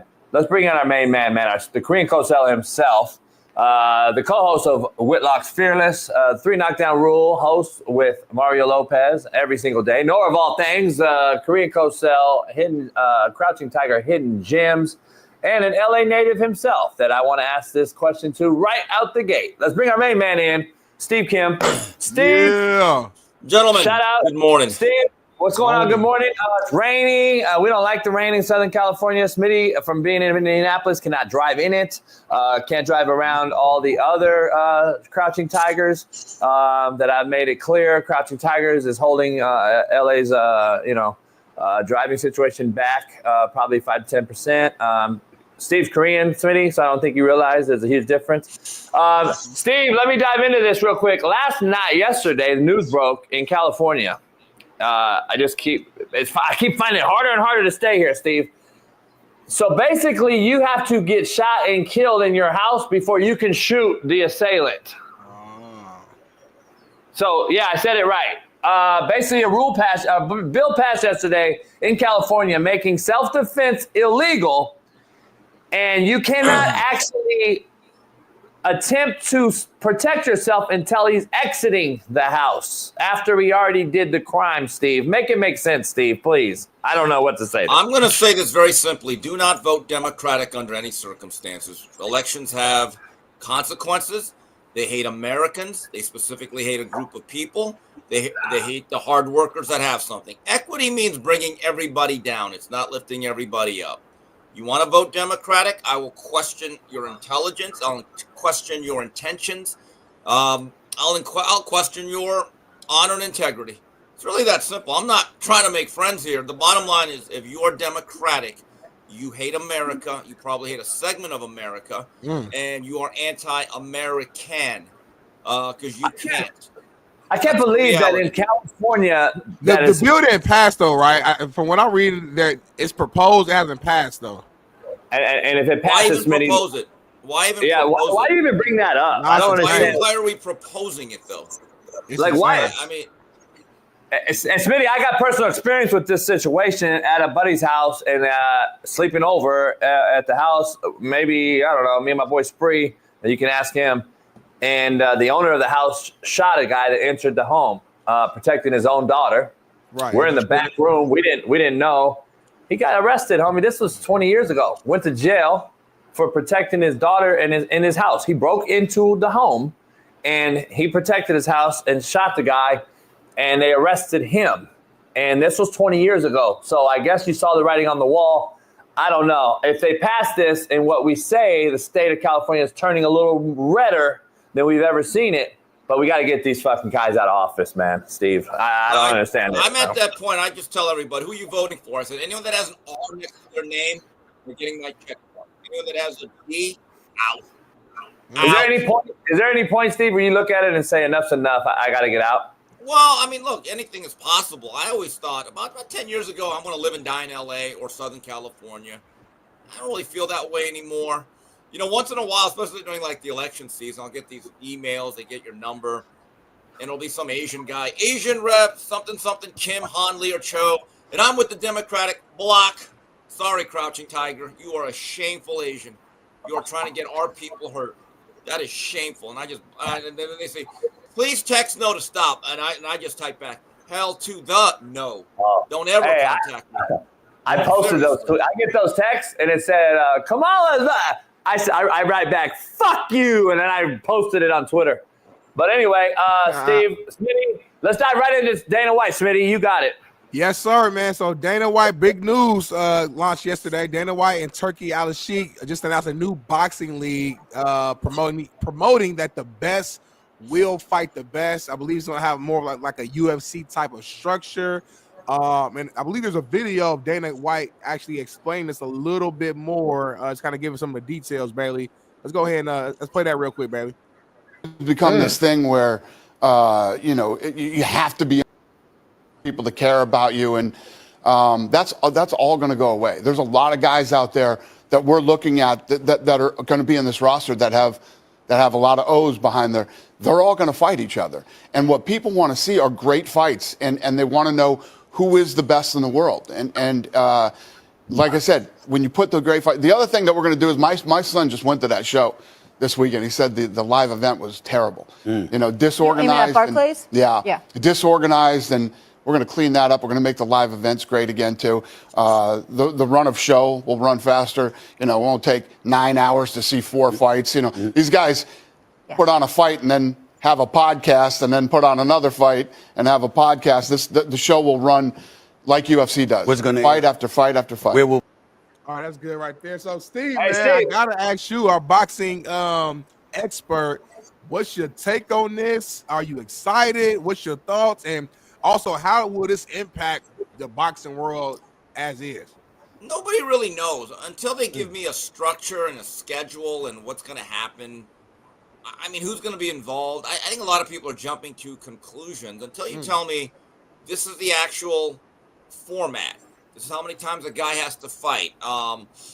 Personally, I would like to set up a system where every champion has to fight every 3-4 months. And if you don't, you're just automatically stripped. Doesn't matter how popular you are, how much money you make. You don't want to do your job, get out. Next in line, next man up. And I'm going to ask you that, Steve. Do you think it's even possible to get these fucking prima donnas to fight? Look, I think the current culture and climate of professional boxing, a lot of these guys say they want to be more active, but they've been bred not to be. I don't know if they could actually do it. I said boxing would be so much better if every world-class fighter would fight just once or twice more, which means 3 or 4 instead of once or twice.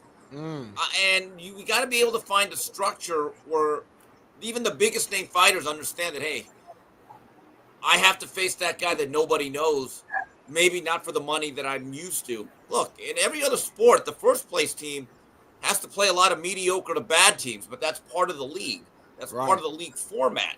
And what I don't understand about the boxing fans who are so against it is for years, a lot of people said, we need to have more organization, more structure. We should be like a league. And then when this happens, all they do is bitch and moan because their preferred promoter or organization is not heading it. Look, like Larry Merchant once said famously, there's no saving it. There's no killing it. Whatever happens, happens, and I'll just report it. That's it. I don't get emotional over this. I don't believe until you get fighters who are willing to fight more often that this game is truly salvageable in the U.S. Load management has not worked for the NBA with the American audience. It has certainly not worked in boxing. You don't think that, with Turkey Al-Sheikh backing it, that they're not going to spend just crazy amount of money, especially to start, in order to get some of these big name guys to sign on and to get the Crawfords and Canelos or whoever of the world to be able to sign on to this? Because to me, to your point, it's the only way this works if they get the big name guys to actually come into this league, and now they're signed contracts to your point where, hey, you have to fight 3 times this year. I guess, but I think that would work. But number one, there's a lot of speculation. Dana did not get into the specifics of what is going to really make up this quote unquote league. And I'm not even so sure a league format works in boxing. Boxing's always been a sport a series of business deals dressed up as a sport. That's what Jay Larkin, the late great head of Showtime Sports, taught me years ago. And it's right. Fights are basically made not out of athletic competition or to satisfy the fans, but really because it makes sense economically and there's safety in mitigating that risk. I don't know. Can you completely upend boxing to go 180 where everyone just fights everybody? This is what I don't like about a lot of fighters and managers. And I tell them all the time, you guys say you'll fight anybody till I bring up somebody. And they think, well, he's southpaw, he's too fast, he's too quick, or he runs. In other sports, you play who you play. So we're going to see if there can be a real culture shift. And, it is what, look, give me a format, give me your guidelines, and then I'll comment on it. Gotcha. Yeah, it's ironic, Steve, too, because Smitty's got some good questions for you. It's ironic after this knee and this controversy that we just witnessed over the weekend that this drops. Like, it sounds like it's a save face type of thing. No, it's not, because they have nothing to do with the PBC. They have nothing to do with one another. It's just that they were going to make that announcement on this time. Turkey Al-Sheikh, I believe, is in the U.S. because he's got various press conferences and functions and meetings. That show on Saturday has nothing to do with Turkey Al-Sheikh, Dana White, Sella. So I wouldn't put 2 and 2 together there. Yeah. Before we move on to some football here, has there been any updates on the Roach Tank situation with the ruling of the fight? Well, Lamont and his representatives, led by attorney Greg Smith, who I know fairly well, they sent in a letter on Tuesday, which I expected, given the fact Lamont said I can't really talk right now to anybody. And they have basically said we're going to ask for a full review of the fight, specifically round 9, and then we would like to be ruled the rightful winner. Now, I don't know if that's going to happen. I doubt it because, number one, there's no precedent for it. Number two, you're starting a slippery slope to a certain degree. I just can't see them revoking a decision, even though I think they have a great case. And there are other people that are more connected than I am, like Randy Gordon, former commissioner at the New York State Athletic Commission, who has said that he expects some sort of ruling or announcement to be made by the end of the week. And we are at a Thursday. Okay, well, I'm going to be locked into that. My only comment to that, and again, I like Roach as well as a fighter. My only pushback is that, let's say they do come back with the ruling and they rule him the winner. Is that the way you want to win? I don't know. Like, at the end of the day. Well, Smitty, I have a question. Do you think what happened on Saturday is the way you want to draw? I hear you. I hear you. I just feel like if I know I didn't hurt him on that situation, I don't know if I'm about to go so hard to count that as a knockdown when I know it was just a weird. When it was a knockdown, though. I hear you. But I mean, are we playing by the rules or not? I mean, Smitty, you just talked about we got to have structure in the sport. We got to be organized. We got to follow the rules. Except when you don't think so. I Smitty. want the best to fight the best. That's the only reason why I said that. But That's do you all. That's want the only reason rules, why I but- like okay, this particular new but league. With that said, since you're a big boxing, you want the rules to be followed or not? Yes or no? Yes, I do, Steve. I do. There we go. Then let's go to the next subject. I hear See you. the I'm way- just man, saying, as goddamn, a I'm competitor, good. Steve. I As am a so competitor, good. I'm saying, if I knock you down, it's because I knocked you down. That's all I'm saying. I know Roach is Well, your guy. I'm just I would saying. say that if Hank was a competitor, he would have found a way to stay up on his feet. Yeah, that's Muhammad true. Ali did it. He had much more stuff in his eye against Sonny Liston. And you know what Angelo Dundee said? He goes, okay, kid, get out there and dance, motherfucker, because we're in it. Figure it out. No, I got you on that one. Moving on though here. So Tom McChesney made some comments saying that talking about who's going to be the guy that I trust to get open and get me out of trouble. He said it's Xavier Restrepo, your guy. Yes. One of the top NFL draft analysts obviously gives his stamp approval for him. I think, is there a video we have, Bailey? Bro from Miami. He's not the biggest cat, it's almost 5'9.5", but he's 200 pounds. And he's thickly built. He doesn't get knocked off. And I was talking to one scout who's like, he's just always open, right? He's just always open. He's just making play after play. None of it's flashy. None of it's vertical. He's not tracking a deep, but it's like, we're in a bind. When we get into team and things get dicey and the bullets start to fly, who's going to be the guy that I trust to get open and get me out of trouble? It's Restrepo. How you feel about those comments, Steve? I agree. Look, I think he's one of the best receivers Miami's ever had. I don't think he makes the Mount Rushmore alongside Michael Irvin and Eddie Brown, Santana Moss, Andre, and Reggie Wayne, and Lamar Thomas, but he's in the top 10. Here's what he's going to be. He's going to be that guy that in the slot, he will be reliable. He understands coverage, leverage. He understands how to run routes. He knows how to sit down in the zone. He's tough. He's pretty good after the catch. He's not going to be much of a vertical threat, but his understanding of the game of football, he's a gamer. All he's going to do is produce, and he's very, very sure-handed. On those option routes, he's going to make a really, really good living. Steve, this whiteout draft class is probably one of the worst as well, along with the QB. The two positions. Like in this particular class, though, I'm just saying it's the wideouts and QBs who are probably the worst. You got running backs heavy, O-line, D-line heavy, draft. Wideout QBs is as bad as we've seen in a while. Shaun Salisbury and I talked about this yesterday with Herm Edwards on their show. I got to ask you, is this guy climbing the ranks because of that weak class? Or is he a guy? Look, he was never going to be a first-round draft choice. Hey, look, he's a slot. He's not going to be able to play outside. He's going to be a true slot receiver. And the measurables, I wish he was a quarter step faster, maybe an inch taller. But, look, a lot of slot receivers are built the way he is. And you got to have short area quickness and a football IQ. And that's what he has. And he's really tough. That's the other thing. And he doesn't make a lot of mistakes. He had a couple fumbles late in the year, but it happened. Someone is going to get a really reliable, dependable football player. Starting probably in the middle of the second or late second to third round, that's when I expect to be on Restrepo watch. What team or team, just off the top of your head, you feel like would benefit the most from him, or he would benefit the most from? I haven't really thought about that, but if he can get with a guy like Sean McVay, who's very creative with receivers, moving them around. Look, any team that needs a slot receiver, I don't think he's ever going to be a number one at the next level. But you're going to get a guy that if you throw the ball, much as any other team, with a competent enough quarterback, he's going to be a good player. I just know people that have known him for years, starting in South Florida on the 7-on-7 circuit, because he didn't look a certain way. People have doubted him since probably 10th grade. There are a lot of stereotypes that worked against him. People just labeled him an overachiever, even though every year he achieved the same thing. And I know a couple years ago, Miami fans thought he couldn't play. This is the craziest thing about Miami fans. Even when he had that big year in 2023, people literally thought he was only successful because at one time Tyler Van Dyke was his roommate, and that's the only reason why he got the ball. And I'm saying, guys, he gets the ball because he probably knows where he's going better than any other receiver we have. Right. Okay?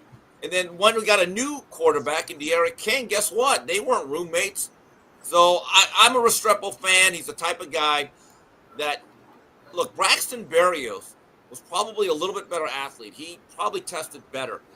Berrios has been able to play about, 7-8 years, had some good moments. He will have a similar career arc, in my view. And he's not as twitchy as a lot McChesney. of money. People are comparing him. I don't think he's as twitchy as fast. He's not as fast. He's not as fast. He's not as fast at all, in my opinion. He's a guy that you have to have around some guys, like you said, and that's what he is. And again, that's just. I think we're like digging for wideouts. Real quick before we move on, Steve, DK Metcalf, another player empowered move, demands or requests a trade. Sean Salisbury and I call it demanding a trade. That's basically what it is. Do you see him? Because here's the thing, Steve. For a team, for all you fan favorites out there who thinks you can get him on your team, you got to pay his Seattle salary and his new salary, by the way, to get him early. So is there a team that fits him out there? I said the Cowboys and the Rams. And the Chargers are in there in that discussion. Smitty brought up a point. Harbaugh is going to try to run the football, play great defense. Herbert was efficient this year. I don't think anyone's going to say he was unbelievably explosive, but he had great stats per touchdown versus interception ratio. But we just didn't see the explosive play, and that's probably because they don't have the weapons outside. And Quentin Johnson has been a bust, to Steve's point. Does he want to go there, though, and block the backside safety? Does he want to go block the backside safety all goddamn day and then bitch and moan about not getting the ball again? I agree, but again, maybe if they had DK Metcalf, the run-pass ratio would be a little bit different. I mean, you have to play towards your strengths, and you're right. Q Johnson has not been that guy, just has not caught the ball consistently enough. But Ladd McConkey looks like he's going to be a player, all right? And you pair him with DK, now you got a big, strong-arm quarterback who has not been great in the playoffs, but has been very good, right? Probably Pro Bowl level somewhat consistently. That situation, if I'm DK Metcalf, I know it's about the money because it's what you do for a living. You got to think about who's also throwing you the ball. That matters. I don't want to go to a team with a mediocre signal caller because that directly impacts my performance. Yeah, I mean, I agree with you. The three teams I threw out, we mentioned the Chargers. I mentioned the Chiefs because I think they need another threat. We don't really know what's happening with Rashee Rice once he gets back. Is he going to be suspended? How would he be post injury? D-Hop is old now. I don't really, he's not the same player. But then to me, the best option, and JB and I agree, is the other team in LA. Come to the Rams. Put him opposite of Puka Nacua with Matthew Stafford being back. Pairing him with Sean McVay in that mind. I think that could be very scary. It could be like just that extra little oomph that the Rams need in the big games to, maybe make it back to a Super Bowl. I mean, they were a couple plays away from beating the Eagles, who ended up winning last year. So I don't think they need much. That could be a game changer. And Smitty and Steve, they released Tyler Lockett, the all-time leading receiver in the history of their. Is there a possible reunion of the three bandits, so to speak, in Vegas? In Vegas with Russell Wilson and those two? That would be interesting. If Pete Carroll wants to jumpstart this whole thing and do it with familiar players, and I don't look at any of those guys being completely washed up. Russell was serviceable. Metcalf is still, I would think, in his physical prime. Lockett's still productive. I would say that is a steep upgrade from what you had at the end of the year if you're the Las Vegas Raiders. Yeah, but they got to figure out who the quarterback is first, JB. No, I know. That's why. No, like I said, can it be a reunion of all those three in Vegas? Russell Wilson, Pete Carroll, and Tyler Lockett. Yeah, all three of them, all four of them. Shit. They signed Maxx Crosby though. I texted him yesterday. They gave him the biggest non-quarterback deal. This will probably last a couple days, Steve, because Jamar Chase will probably sign the biggest, and Micah Parsons to follow that, and then Myles Garrett, obviously, if he ends up getting the extension. Rumors are that Micah Parsons is going to possibly get a $40 million a year deal. They restructured CeeDee Lamb and Dak Prescott's contract yesterday for Dallas.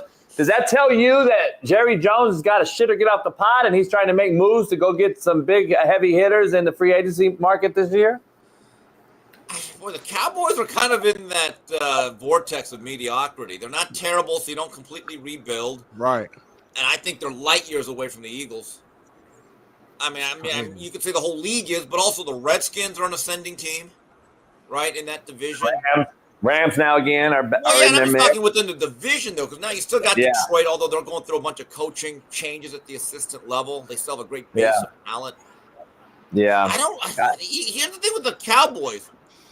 Have you gone far as you're ever going to go with Dak? I think that seems to be a rhetorical question. Right. You need a run game. And it almost seems like all of their money is tied up in the 4 players for some reason. I know that's not the case. And the thing about paying Micah, that's a lot of money. He's an elite pass rusher. I don't know if he stands up in the run game all that well. That's been the mark on him. And so that's a tough one. But the issue is, with Jerry Jones's age, I don't think he wants to rebuild. Yeah. A full rebuild, that'll take 3-4 years, because he may not have that long.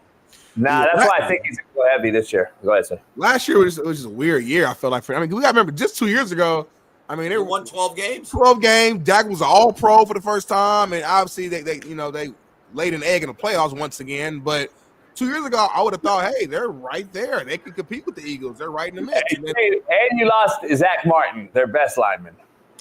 Yeah, he's getting a little older anyway, but that's true. That's I'm just saying, he's retired. He's on. He's moved on. Shit, it is what it is, man. I don't know. It's gonna be interesting. Definitely is. Hey, Bailey, you added that. Hey, real quick before we talk sports, I got to ask Steve on this political front that we started with him yesterday. Since we talked about you can't kill anyone in California after they rob your house until you're already dead. This cat went on a podcast with a conservative, Governor Newsom, his own podcast, and said this. Bailey, go ahead. Right now should come out this is ridiculous. And be like, you know what? The young man who's about to win the state championship in the long jump in female sports, that shouldn't happen. You as the governor should step out and say no. No, and I appreciate but like, would you do something like that? Would you say no men in female sports? Well, I think it's an issue of fairness. I completely agree with you on that. So that's easy to call out, the unfairness of that. Hold on. You put this fucking thing in law in this. So, Steve, what does this scream to you? Because to me, I'm just not trying to be too political, but that screams I'm running for president in 2028 because he knows he has no shot to win over Texas, Georgia, Florida, anywhere that allows men in female sports. So now all of a sudden he's changing his tone. Did you notice that shit? Yeah, by the way, that's Charlie Kirk, who was instrumental in what happened November 5th, and I just want to give a flag wave. Charlie Kirk, God bless you. Charlie Kirk. Are you surprised Newsom's doing this with Democrats or Republicans on his show? I don't trust Newsom as far as I could throw him. Oh, no, fuck no. He has an idea. He has a plan. Dishonest, I'm not a fan of his. No one should be. And that's the only thing that he said, because then he's going to have to walk it back. Look, the legislation is what it is. I thought it was interesting he's doing a podcast. Why are you doing a podcast? You're running California into the ground. Focus on that more. You're not finished yet. You know it's crazy too. In Smitty's neighborhood, in your neighborhood, not in mine. Obviously, I'm outside the LA borders now, but I got a bunch of buddies over here. I got a few buddies that lost their small businesses because the homeless has walked in there and stolen or robbed the place blind and has folded 2 of my buddies' shops. Small businesses by homeless. Homeless now are so, hey, fuck it. You didn't want They have a rule. You can steal up to $900. Oh, my God, man. Look, anyone that votes for Gavin Newsom, you better live with the circumstances and the ramifications of that. I think he's been disastrous. And by the way, Charlie Kirk did an unbelievable thing rallying the voters. I'll never forget the day of the election. A lot of these Democratic shills were making fun of Charlie Kirk, and they said they didn't have a ground game. Yeah, how did knocking on doors work? Charlie Kirk, I think, was instrumental. I have a lot of respect for that guy. He takes on people, takes a clear position, and he sticks with it. And Alex, shout out to Alex, who we got on. He's great. I love Alex. Prime time's gone. Great America. Alex Great out there doing Lord's work right now. Hey, real quick, I gotta show you this. USC now hopefully has some faith, not only in a good recruiting class that Bailey and I broke down here in California. Lincoln Riley's finally trying to lock down his backyard, even though it's not a big percentage because it's not a lot of numbers.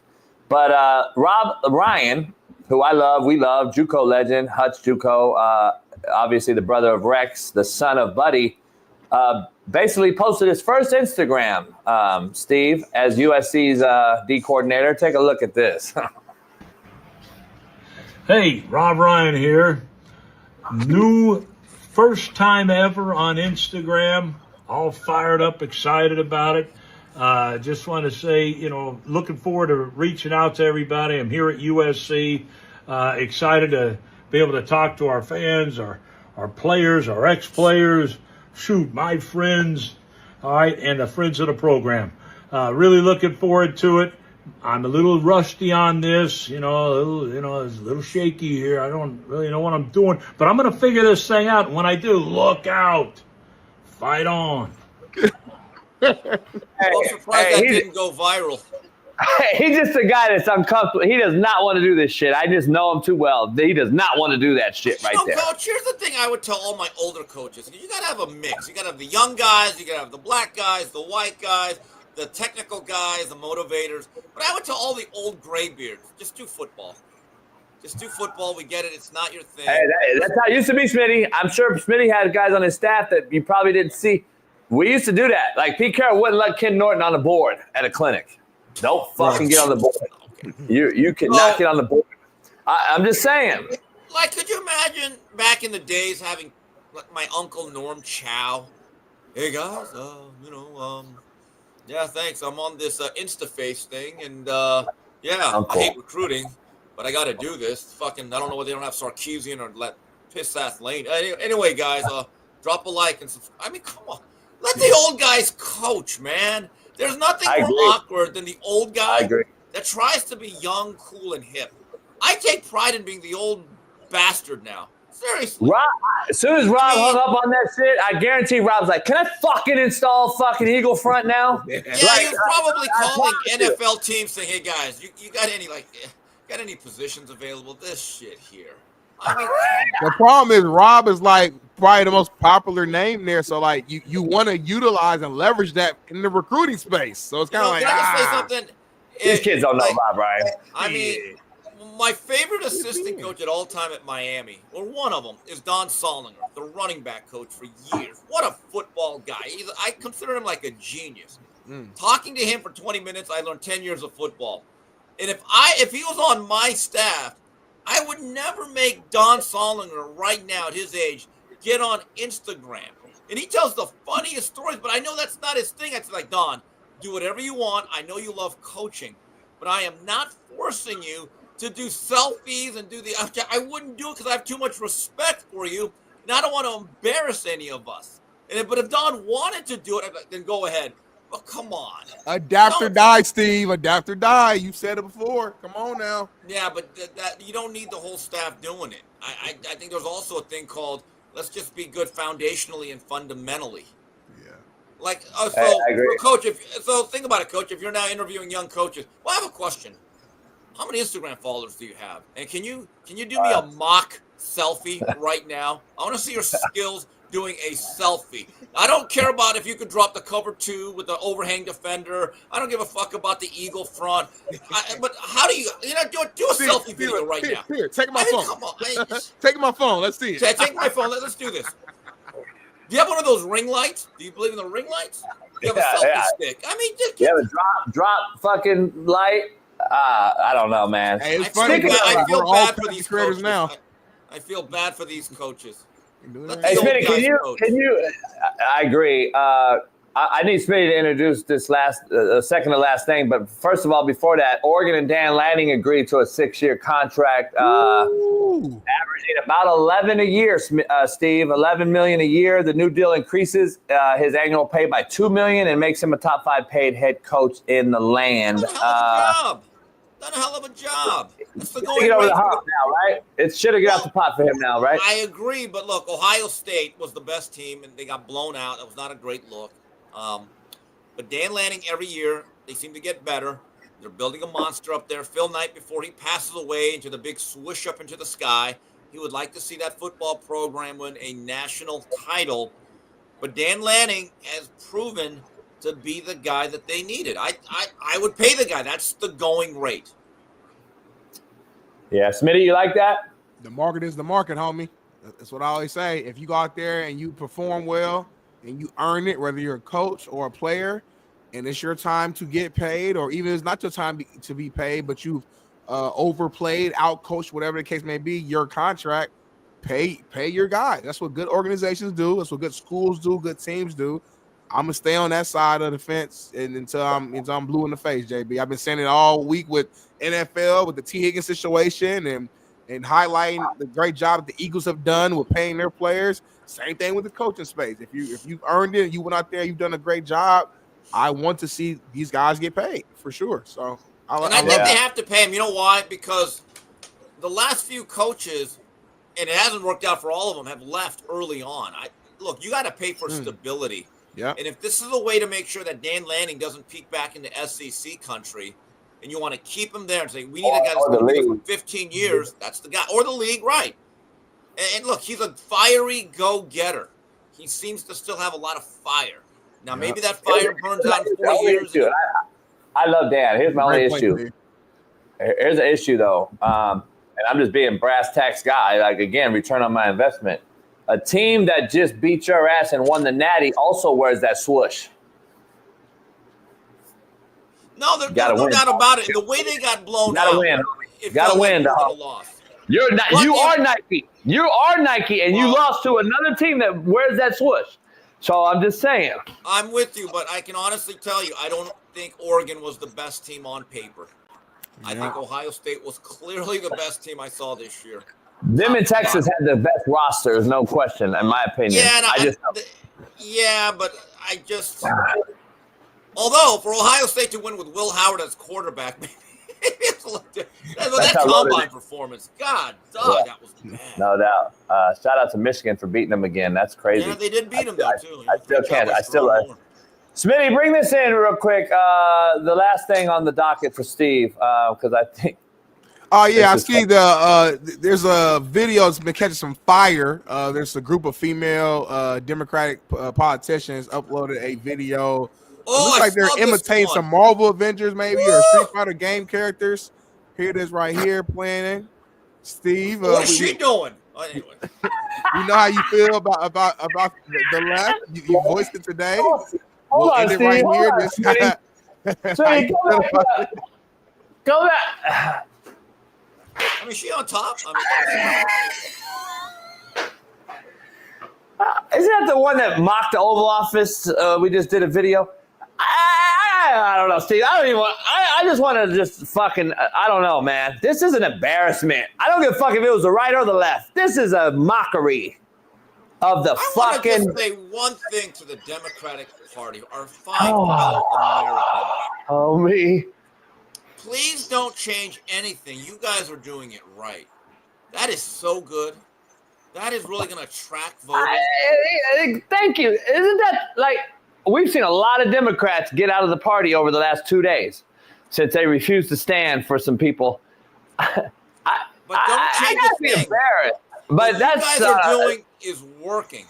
You're resonating with the American public. Holy my God, you're for the people, of the people, by the people, and of the people of America. And please just keep doing what you're doing. In fact, you know what? Do more of it. Hey, Steve, more of it. By the way, this is the hypocrisy. I wrote it on a tweet yesterday that went kind of crazy. I'm like, you don't want the Gulf of Mexico to be changed to America, but you sure don't mind Timmy's name being changed to Tammy. Woo! Crazy, isn't it? Man, Coach, I'm going to call you Fort Knox if you got gold bars. I mean, but it's just like, I'm just not, Democrats, you know what you guys ought to do? Next time, do like lip sync that to Rapper's Delight. Be the Sugar Hill guy. Just do more of that. I love that Rapper's Delight. The banger. Smitty was too young to What we like hear is that. not a test. You're just rapping to the beat. Please don't change a thing. Please bringing out jazzy jazz, ratchet. Please keep doing you, as the kids say. Yeah. Thank you. Steve, anyway, guys, I got to get going. They're going to call me soon here on Fearless. Thanks, Steve. We appreciate you, my guy. All right. See you later. See you next week, guys. Peace. Steve Kim, y'all. Steve Kim. We gonna move on to some white people shit and black people shit before we go into the third hour, man. We got some good ones for you, man. White people shit brought to you by Prospect. I didn't know we had it. Brought to you by Bet US, and we're gonna just compete that way. So let's go with the white people shit first and see what we got. Some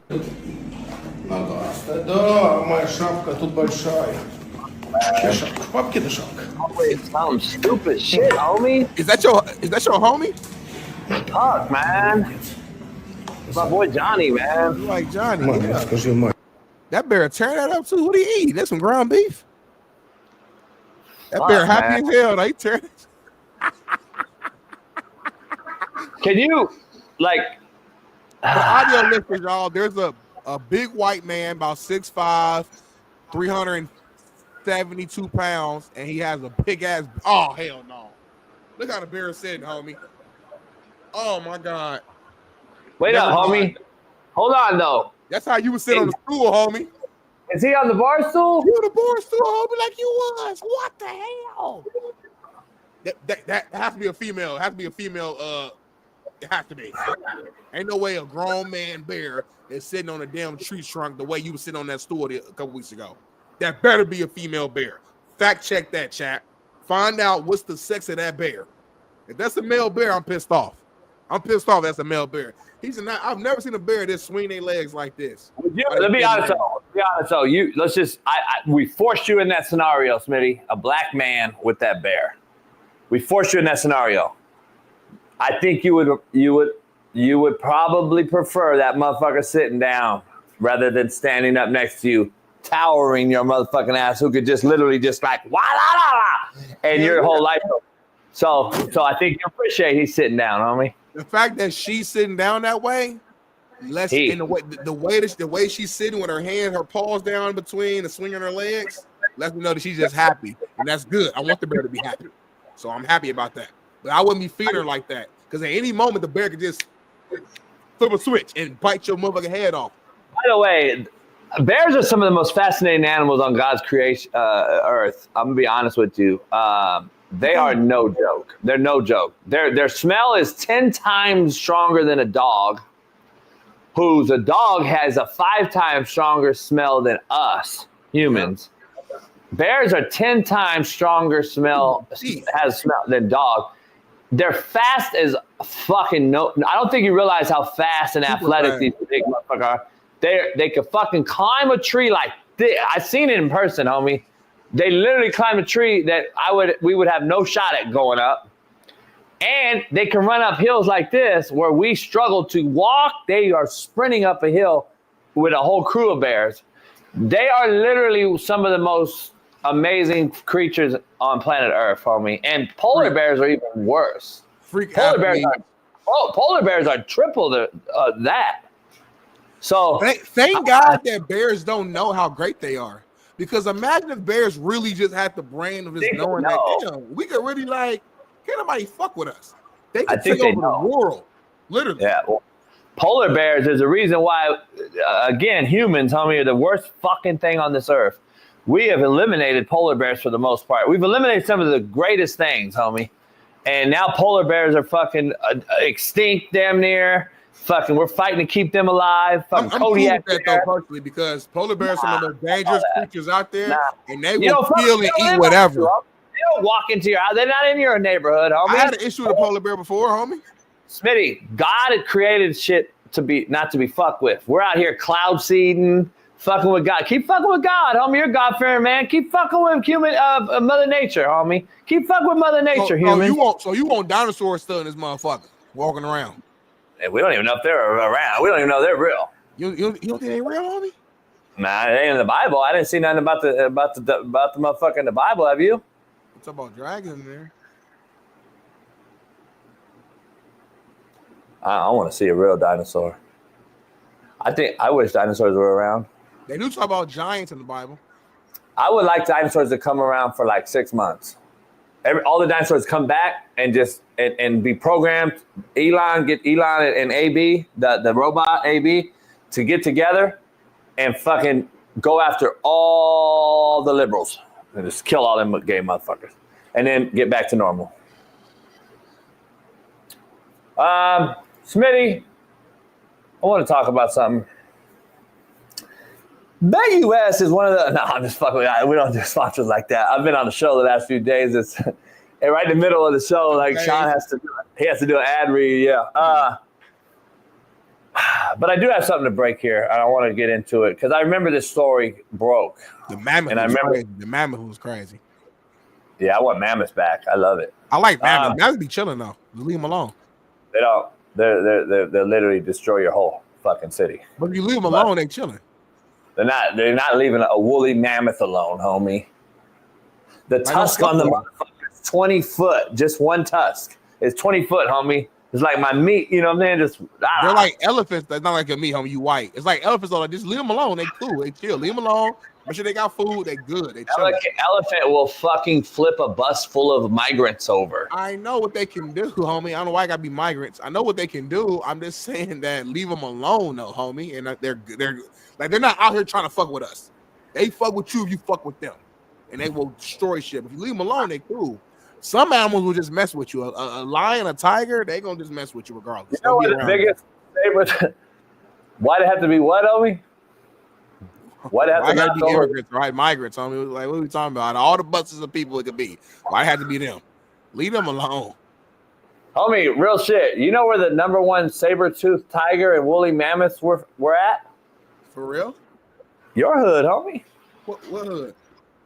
Fucking right here. La Brea Tar Pits, homie. Off La Brea and fucking Los Cienega, homie. Fucking La Brea Tar Pits, homie. Woolly mammoths, saber-toothed tigers march right here in LA, homie. That's crazy, homie. I ain't know. Hell yeah. But anyway, I want to get into something real quick, man. Make it make sense, I guess, is what we'll call it for the time being. Oh, for real?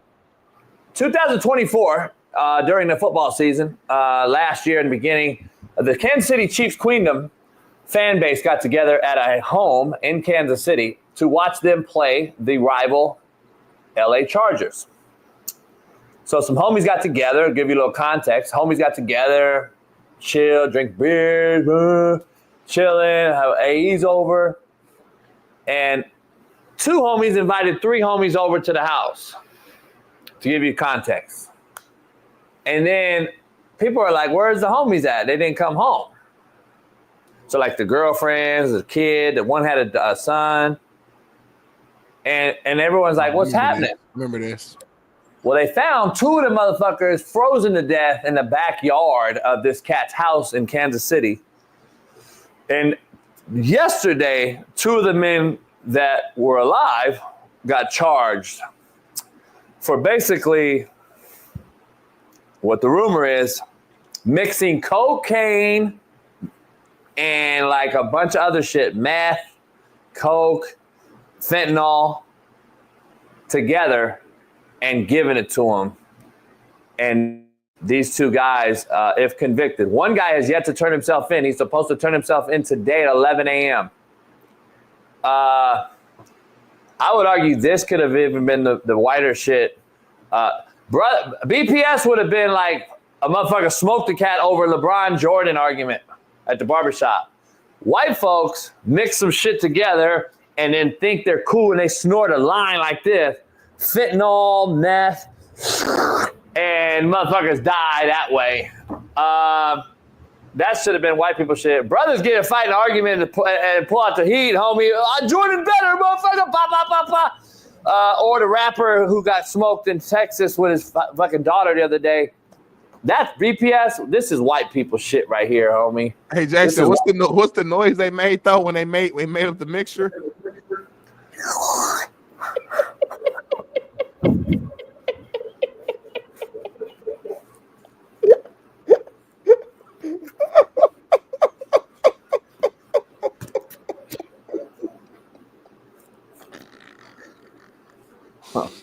I'm just saying, homie. And now they found the two guys. One's in jail. They're facing a lot of time, man. They're facing a long time. It's crazy. Facing a long time. Yeah, no, on a serious note, though, yeah, T's and P's for those. They're facing a long time. Passed away, and I don't feel sorry for the people that's going to jail. You sound disappointed. It facing a long time. Imagine going to the homie's house and then you imagine going to the crib or the homie's house to watch a game. Like, you come over here to watch a game and and two of the homies just Ash is out there digging these motherfuckers up one day, and we're like, what the fuck's going on here? The two of the homies got buried in the back, like Quanzito and Ruben. Just I didn't wouldn't make even it say back nothing. home. Huh? I wouldn't say nothing. I just go home, mind my business, and never come over there ever again. Why Quanzito and Ruben though? You know why? You're so fucking racist, bro. Man. Hey, y'all, I might go on a quick commercial break. Give me 4 minutes. I'm gonna come back. We got about 50 minutes left of the show. I'm gonna go here and take a piss. I know Lucy about to go in there with her husband, give him a quick little before you go to work. JB about to go get a refill and light his cigar. And then D Jones gonna go cry about Trevor Lawrence, and then we're gonna come back and do more of the Coach JB Show with Big Smitty. Peace.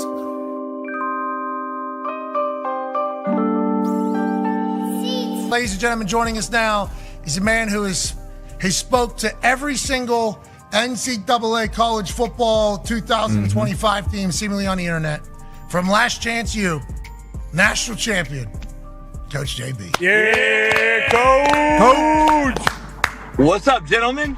Coach, just great car, great stick. Thank you for pulling off to the side of the road. Hope you don't get killed here. Honestly, the side of the road, LA, I assume, that's not necessarily the safest place on earth. So we'll make this quick. How do you feel about all of these new coaches now in this NCAA college football 2025 game using your speeches to motivate these boys from one side of the country to the other, Coach? I feel broke. Yeah. Like, it's crazy. Can I get like a royalty or something? Like, Netflix already screwed me. I'm getting screwed by EA Sports now too? Like, holy shit. I hit him up. I reached out to him like, hey, trying to be cordial and nice. I'm a nice guy, you know me. Yeah. And I was like, hey, EA Sports, maybe I can actually be your video guy than to actual do a real video instead of using my name, image, and likeness. Oh, shit. And maybe I can get a little piece of the pie, but nah, it's all right. Just keep sharing my 500 million views of it. I don't mean to laugh at you, but obviously you are a hilarious, miserable person, and this is kind of this is how it goes. Hey, Pat, I was actually chilling. My back went out yesterday, so I didn't even do my show today. So I just left my chiropractor, and I'm waiting on this damn cigar company to open. They're late, of course. I mean, come on. Shit. Okay, so life is good. Last question for me, because I know the last time we talked to you, you had not watched the Netflix series Last Chance U. You said that. You said, I've not watched it, but obviously you've heard from everybody. Now, do you see some clips that come across your way? You're like, I don't remember saying that. And then all of a sudden, oh, I killed that. And do you judge your clips whenever you see them? You're like, I murdered that one. Nah. A broad came over to the house the other day, and I didn't really want to watch Netflix with her and chill. But she wanted to watch the show. We watched one episode. Okay. And I'm like, I can't watch this. Okay. And she was like, oh my God. I'm like, I don't want to watch this. It was the first scene of the cow scene or whatever. And I'm like, yeah, they only made about $4 billion off my name on this shit. I'm not watching Netflix either. So I'm spiteful right now, Pat. I don't want to watch Netflix. I don't want to watch EA Sports video game. I'm like, man, and I can't even get 40,000 subscribers on my YouTube channel. Well, you're going to the moon. We appreciate the hell out of you, Coach. Hopefully it'll get figured out, and we know the Netflix and chill thing, what that leads to. Bad backs, chiropractors. We appreciate you. Ladies and gentlemen, Coach JB. Yeah, Coach.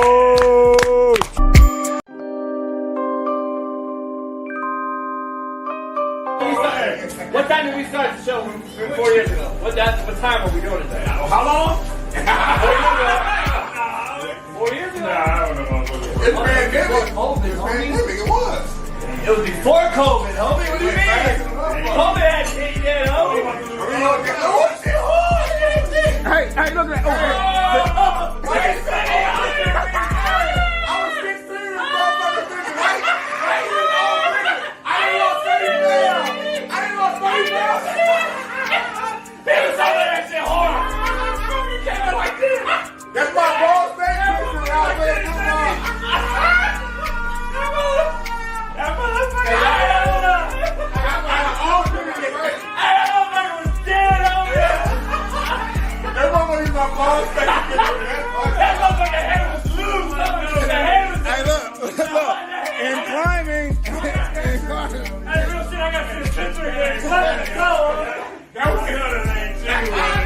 was a cat picture.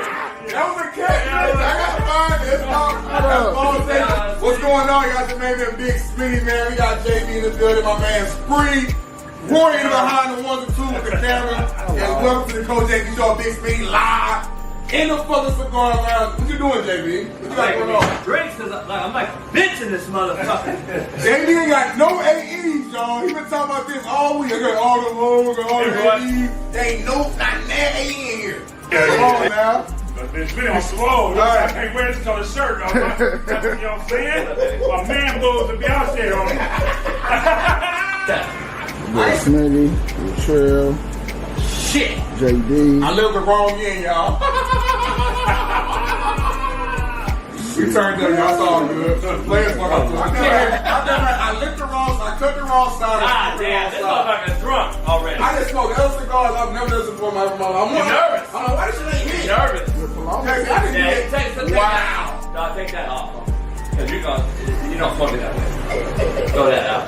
I can't wait till cigar. Man, I gotta stop 3,000 cigars for this motherfucker. I'm the guy that has to do everything around this motherfucker. I'm carrying the whole fucking squad. Ah. I got it right now. I like this side though, JB. Yeah. Yeah. 17. But you can't have the big boy. Everybody stop playing with me. I don't smoke like that though. Everybody know that.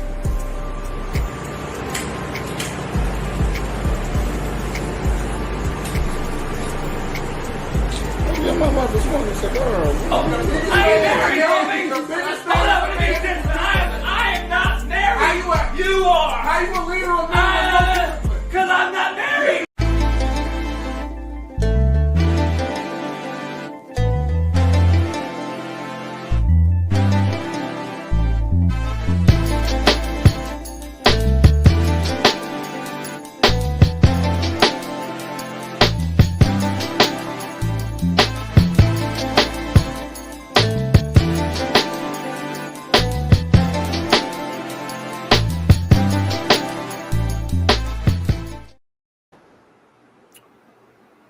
I can't straighten out my camera for some reason, homie.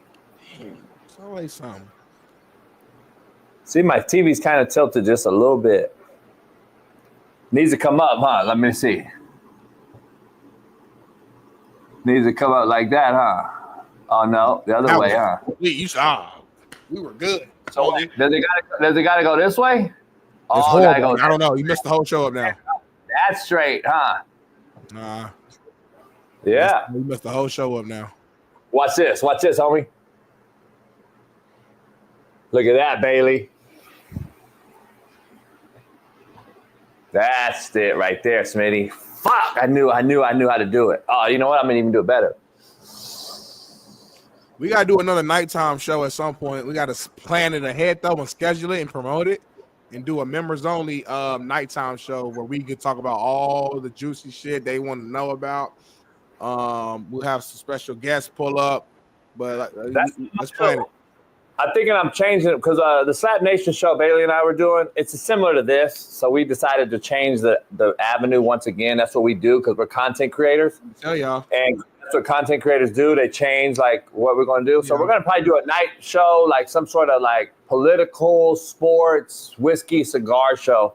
We'll let you know. Stay tuned. So right now we're going to hold off on the Slap Nation show because we're going to talk about all that on this show. So it just didn't make sense. And plus I got this whole, by the way, a lot of people came over to watch Unpaved yesterday on Rumble with Shaun, and a lot of people that got into the chat and were like, I appreciate you guys. I do.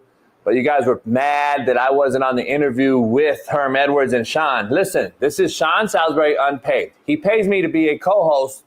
And when big guests come on, the agreement was that's what sometimes big networks do. Smitty will tell you.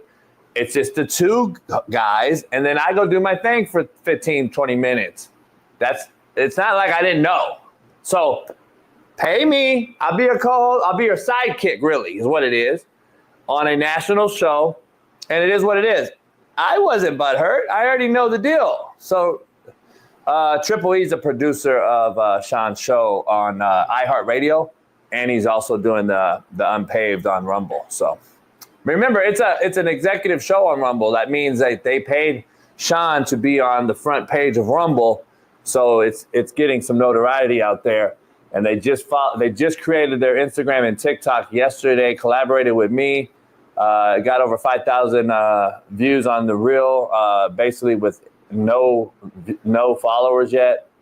So we go every day, 12 noon Pacific, 3 Eastern. So go check it out. And Shaun's been doing this 40 years, man. Remember, Shaun was on the biggest ESPN channel. He was on the biggest ESPN show for years with Dan Patrick and Herm Edwards, by the way. He brought Herm Edwards into ESPN. Sean Salisbury did, and that's why he came on the show yesterday. So it is what it is. I just want to be clear about that. Smitty, speaking of Pat McAfee, since we just did that commercial, and Bailey, can you send me that exact commercial? I need to send that to somebody.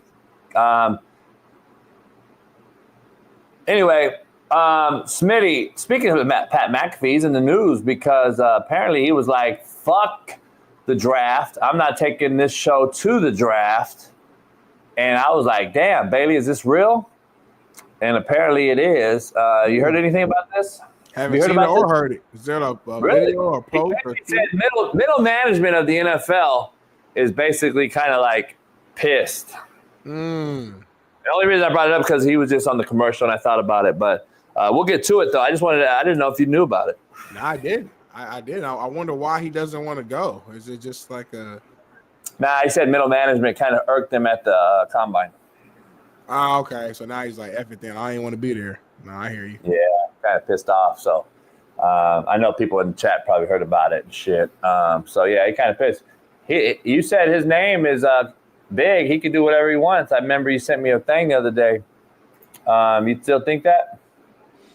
Yeah, because at the end of the day, I mean, listen, at some point, there's always a line or something you cross where you could be let go, but okay, do it then. And he'll just take his show with him and do what he was doing before. Like, that's the thing. He's in a win-win situation. He created a show that he owned and basically, like, to my knowledge, like doing a partnership or license, so to speak, with him. It's not like ESPN owns the show. So if they can cancel him, fire him all they want, he's going to just take the show with him and go back doing what he's already doing during the pandemic, making all that money anyway. So Did you hear about their the ESPN betting app has just gone under? Nah. I guess it's like, yeah, it's fucking. I guess it cost them a lot of money and they haven't made any money in it, and it basically is upside down. So that's a shame, man. Shout out to Outkick did a whole thing about it. Their whole because they launched that betting app like last year on ESPN, didn't they? I don't. I'm a Fox Sports guy, so I don't be keeping up with them. But I've heard about the app. I don't know if it was launched last year or 2 years ago, but yeah, I know it hasn't been that long since it's been out. I do know that. So that is interesting. People are tired of them, I believe. But let's dive into this rest of the show, Smitty. The Cowboys restructured Dak Prescott's salary, like I said earlier, opening up about $36.6 million in cap space, and every single dollar counts, especially with the salary cap being increased. That's $56.6 million created in the last 2 days with CeeDee Lamb and Dak Prescott. What does that give the Cowboys leverage-wise? Who can they go after? Who can they get? And what do they need? Cowboys have quite a few free agents, Smitty, that I don't know. There's a list of them that we could probably bring up and fucking show everybody, but you guys have an idea of who they are. I think Lawrence. There's a few guys. Zach Martin retired. They got to replace a couple guys up front. They need a running back bad, in my opinion, and they got to get a couple more guys. Brandon Cooks is cooked, in my opinion, as a number 2. They got to go get a big-time number 2 or 1B receiver like Jamar and T. Higgins, like a maybe 1B. They need to get a 1B receiver in Dallas. Who do they get? Does Cooper Kupp fit that mold? Does DK Metcalf fit that mold? See, I think Cooper Kupp fits it also. You know why? Because they need that veteran route running, a tough guy to go along with a guy like Dak Prescott. He gets hurt too much, though, homie. Let's be real. I love him too, but I mean, we can't count on him in his later years. Yeah, Brandon Cooks. They already got a guy in CeeDee Lamb that, I mean, let's be honest, he drops a lot of balls, but he's the go guy, right? He's the go guy, right? He's the explosive guy. You get a Cooper Kupp in to come on and run the intermediate route guy, come and do all that other shit, opens up. But the thing about CD's not just like a true X. They actually use CD. They move CD around a lot. They put CD at the slot a lot, actually. A lot of his work you get at the slot. So I don't know if they need that. My biggest thing with Cooper Kupp, though, is the health. Like, we talk about health with Joey Bosa and why he got released. I'm sure that's part of the reason why the Rams let him go. He didn't want to leave there. McVay loves him. So for them, to me, that's the more telling thing. Why did the Rams let you go? Why are they wanting to let you go? That should tell you what it is. They must know something we don't know, either with the injuries or that he's just not the same player that he was when he was the Triple Crown winner. So if I'm the Cowboys, I want as close to a guaranteed good number 2 as possible. And that right now, I would have to say, is a DK Metcalf. I'm going to just be real with you. That's the guy there. I'm trying to think. I mean, if T. Higgins, he can't go nowhere because they franchise him. So, yeah, I think to top of the head, it has to be DK Metcalf. It'll be the best decision for them as the number 2. Cooper Kupp, man, you signed him. He played 2 good games, and then game 3 pulls his hamstring. Now you're back in the same predicament. So they need another receiver threat. They got to figure out Micah's contract. They signed the deep tackle in the middle, which I like that. And they just need Dak to be healthy. At the end of the day, man, the Cowboys have a lot of talent on paper. They just got to go out there and play to their level during the biggest games. To me, that's what it is. We just talked about 2 years ago and went out there. They won 12 games, made it to the playoffs, and laid an egg. It was a great regular season. They had all the talent in the world to go out there and make a championship run. But for some reason, when the lights get bright, they fold up like a lawn chair, and that's what it is. So, I don't know. The Cowboys keep Cowboys. Fucking quarterback position. A couple years before that, it was the defense. I remember they played against who was it? The Niners. It was the defense. It's like our Niners, yeah. It's like every year it's something though. It's that. It wasn't the defense though. That was Dak Prescott again. He threw a fucking pick 6. Their defense shut the Niners down. See, that's the thing. Like, it's always Dak Prescott at the end of the day. He doesn't make the plays, and then we always going to sit up here and talk about what else the Cowboys need. You need a quarterback, but you can't get a quarterback because you just paid this guy a lot of money, and you have said, Smitty, if we're going to roll with it, you got to respect it. We're going to roll with this guy. And if that's the organizational mindset that Dak Prescott's the guy, then you can't waver and have like gray area thoughts, and you can't say shit in the media about we have our guy. It has to be solid, Smitty. We have our quarterback. If that's what it is, then you better go get such a good defense and such a good run game and such a good O-line that you win regardless. You see what I'm saying? Like the Ohio State did. Like, if that's going to be the mindset, because really, to be honest, you've had everything in Dallas. You've won 12 games a year. Like, until last year, they're in the playoffs every year, 12 game winners, and you just can't win in the playoffs. And it's always an excuse when it really is Dak Prescott. But when nobody was going to say that, it is what it is. I think that's going to be the demise of the Cowboys, no matter what they do.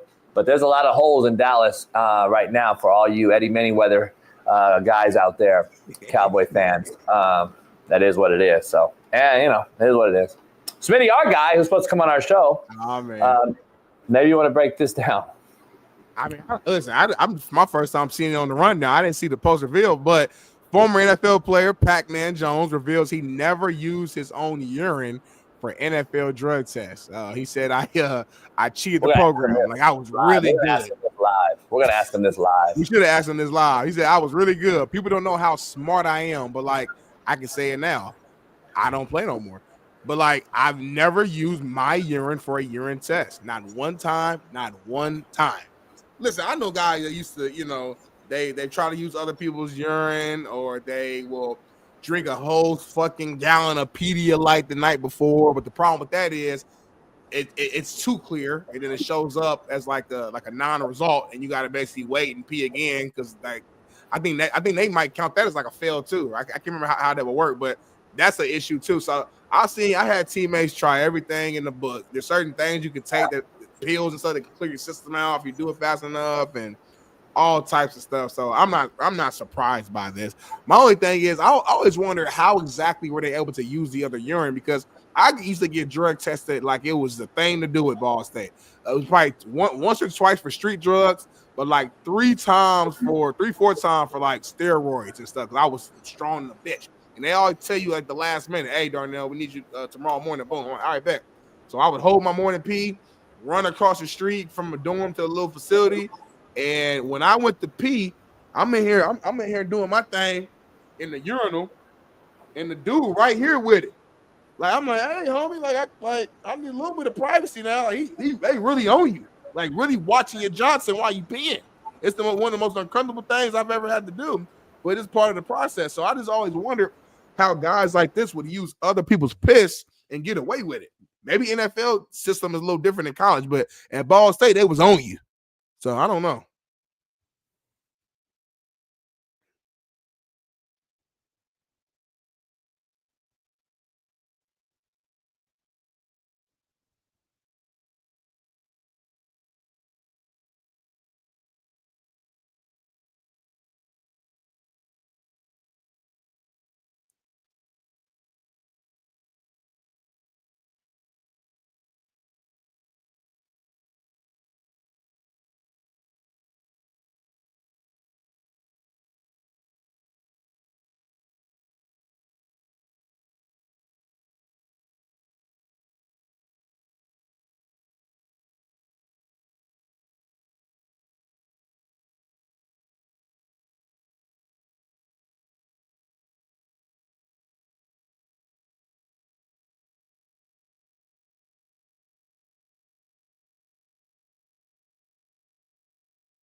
Oh, shoot. I think can y'all hear me?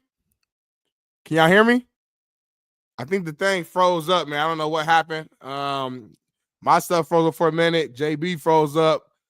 Maybe they turned his power on. I have no idea what has happened, but we're back here right now. Let me hit up JB and see what happened on his end. That was crazy, y'all.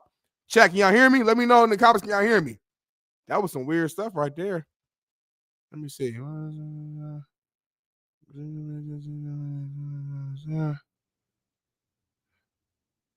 Yeah, that was insane. I don't know, man. Hopefully JB's okay and he's safe and he's good, man. But listen, he'll be back, I think, in a few minutes. He's trying to figure this thing out. Right now, I'm going to just talk to the chat for a few minutes, though, because that's what I do, baby. I'd like to talk to the chat, so I'm going to stay on here. Ain't no point in me going to break right now. Leah said, yes, we can hear you. Okay, if Leah can hear me, that's really at the end of the day. So I already care about. As long as Leah can hear what we're saying and what we're talking about, that means that we're good to go. If her system works, everybody's system works. So thanks, Leah, for that confirmation, man. Chat, ask me some questions while we wait on JB. You know, we never talk to, well, I'll say we never, but we don't talk to y'all enough. So while we here, I'm going to take these next couple of minutes before JB has back on to talk to the chat. Kelly, Understanding Liz, where you been at? Let me ask you a question to start. I haven't seen you since last year. You left the face of the earth, left social media, you left everything. What's going on? Somebody asked the question, what's Sheldon doing next year? It's funny you mentioned that. Sheldon just texted me. He wants to figure out scheduling so he can start coming on our show once a week.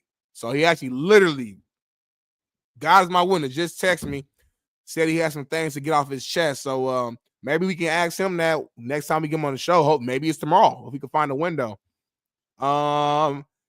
Next question here, Smitty, who will be your QB for your Colts?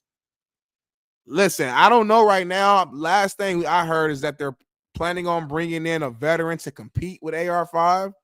Who could that veteran be? I think we got to wait and see how everything shakes out with Sam Darnold, Russell Wilson, Aaron Rodgers, even Justin Fields. I think there's a lot of different names out there flowing. I think we kind of got to sit back and see how the market, how it turns out. Jameis Winston, even.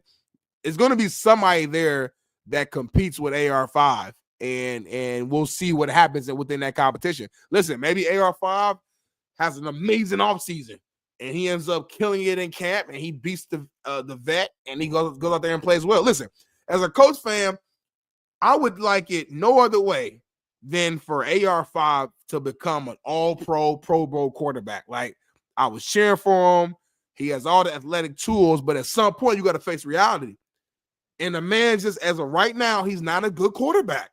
It is what it is. Like, so for me, I'm not trying to diss the young man or go at him. Like, listen, he's our quarterback right now. I want him to play well.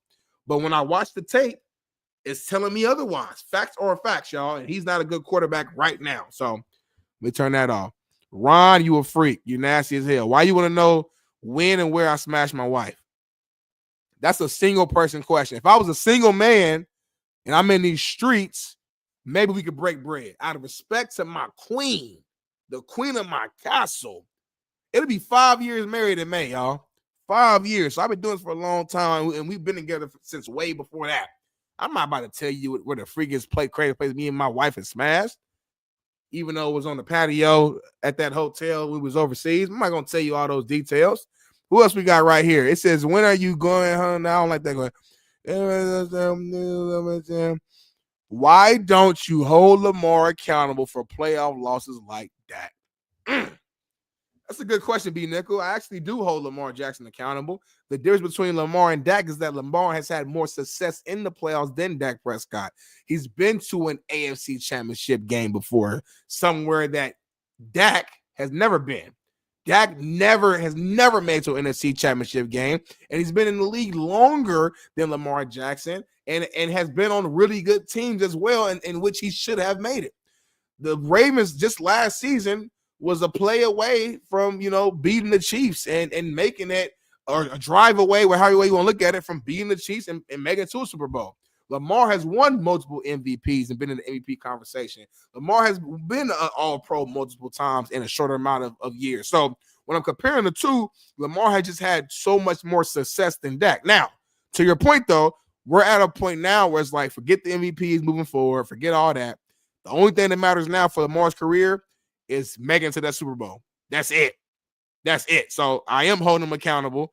It reminds me a lot of my favorite quarterback of all time, Peyton Manning, who had a very similar situation. He was winning MVPs. He was having great regular seasons, winning all these games, but could never get over the hump. But I believe in Lamar Jackson. I believe he will get over the hump. What else we got? Let me see. Send me some chat. Where are the kids, Smitty? And my balls. What else we got? I thought that was crazy. You asked that, Ron. Look at Paris. Shout out to Paris. She said, I thought that was crazy as hell for you to ask that, Ron. I don't know why they want to know who I'm sleeping with and where I'm sleeping with and who I'm doing it and how I'm doing it and where I'm doing it, what time I'm doing it. Y'all worried about my sex life. Go get you some, Ron. Where your girl at, Ron? You ain't getting no ass. You ain't getting no action. Let's see what else we got. King David Cartel, you can ask that question a million times. I know what you know, and I'll leave it at that. I know exactly what's been told out on social media and the public. So whatever you can read up on it is what I know. Danny Sanchez, do you watch WWE? You know, Danny, I used to love wrestling growing up. I don't watch it like that now, but I do keep my eyes on it. So I try to keep, I try to just stay a little close to it to where I can at least know what's going on, but I don't watch it on the regular. But it's something where, to this day, I would still go to a WWE event, even though I don't watch all the time, because it's one of the most entertaining and exciting events I've ever been to. As a kid, I went to the American Bash, I went to SmackDown. It was two of the most fun events I've ever been to in my life. So even if you're not a wrestling fan, you can go out there and go to it and have a good time. So, JB, what's going on, homie? Can you hear me? Yeah, I hear me. Yeah, I mean, you're all right. You came back like everything was cool and normal. You left us for an hour, homie. The show over. Now I'm about to leave. Yeah, I don't get it. My shit just died. This computer just goes out. The whole shit just shut down. I thought you had a new computer.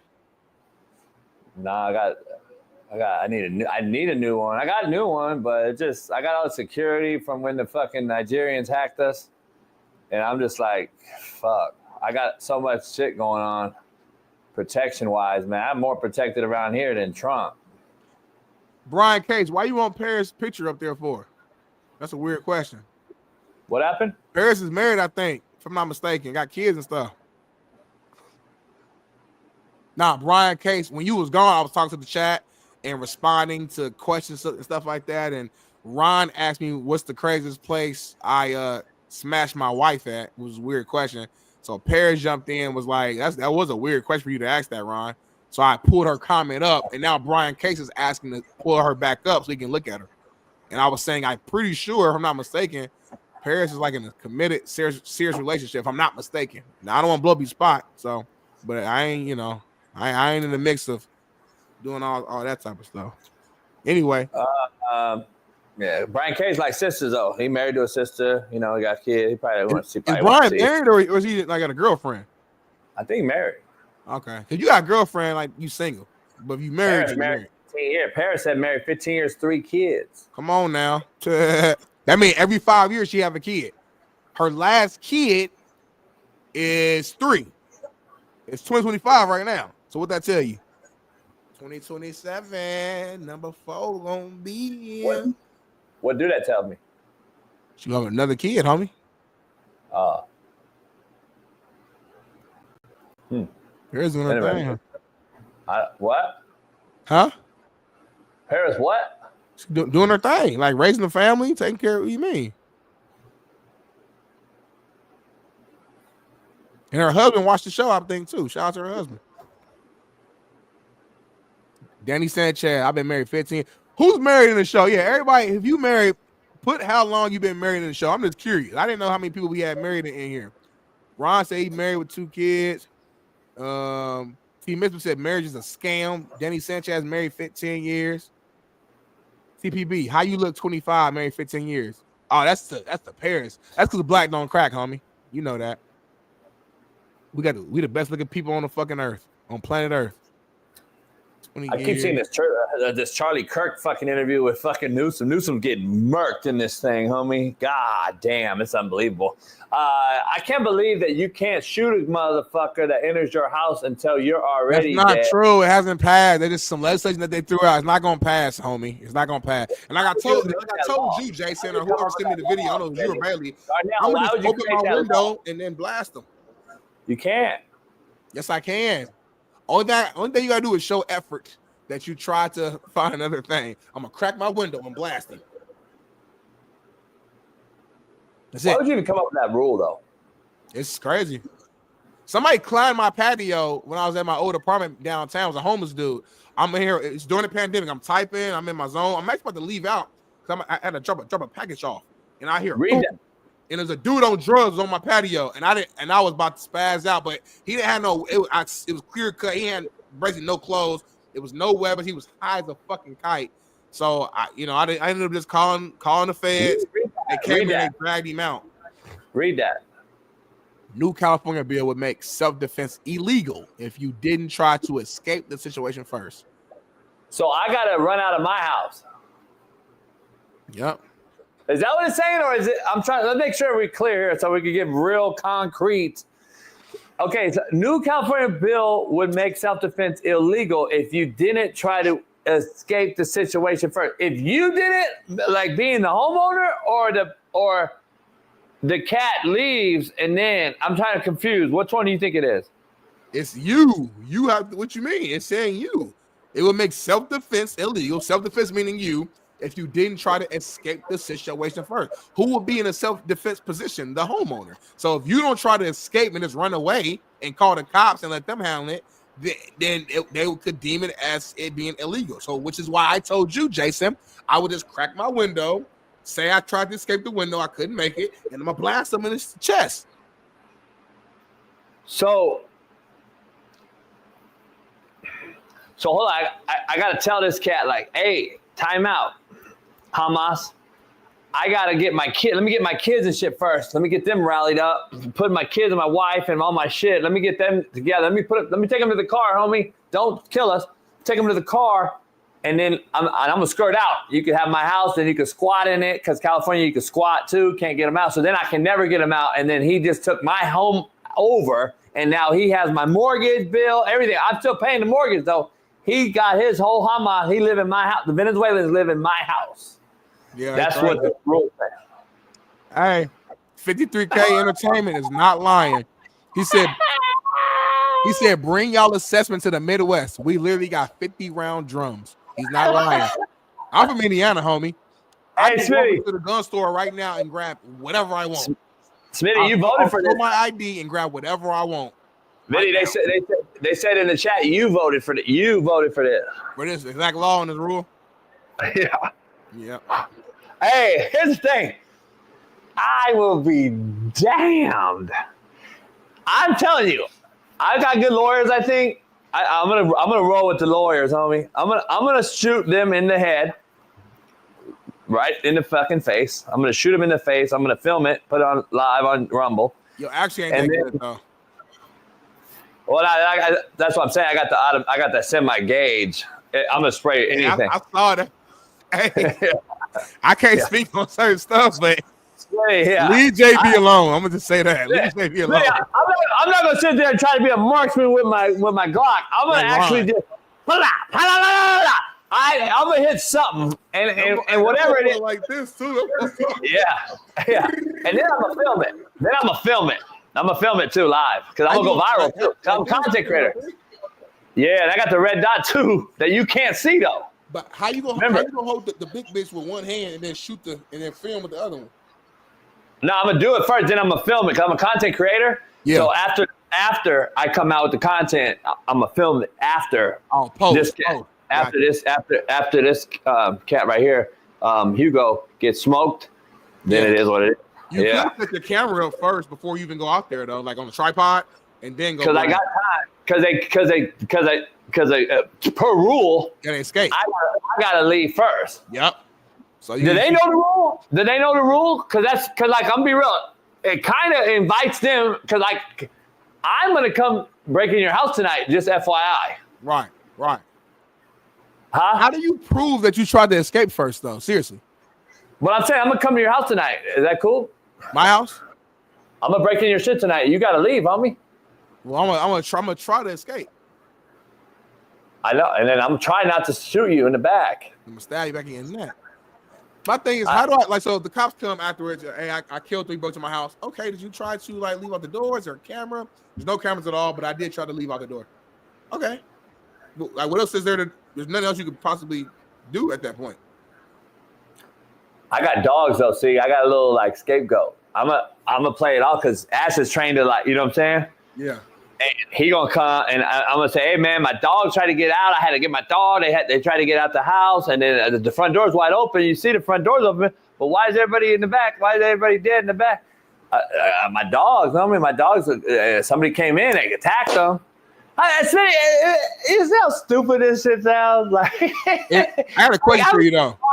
How many scenarios is there? Homie? I got dogs. I got you know what I'm saying? You came in my house. My dog's by nature, my dog's gonna fucking attack the stranger. You do realize what a clown fucking world this has become, dog? Seriously. There's just no way, homie. I got a question for you though. If me, Callie, and Ash, we had a guy like this with a gun pointed at us. He's like, you can save one. Which one are you saving? Me, Callie, you only save one.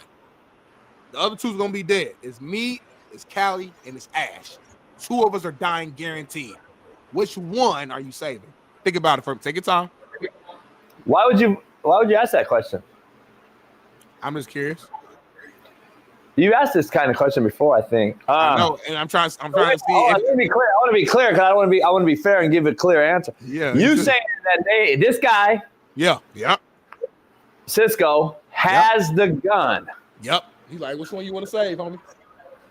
And he's like, you, Ash, or Callie? Yep. Because before you answer, I did ask a similar question a long time ago between me and Ash about us drowning or something like that in the ocean, and you chose Ash. That was a long time ago. So I'm hoping that you and I have gotten to a stage where we got closer, we hung out more, we been on the yacht, Super Bowl party, broke bread, make money. I'm hoping that we've gotten a little closer. So that's why I'm asking this question, just for clarity.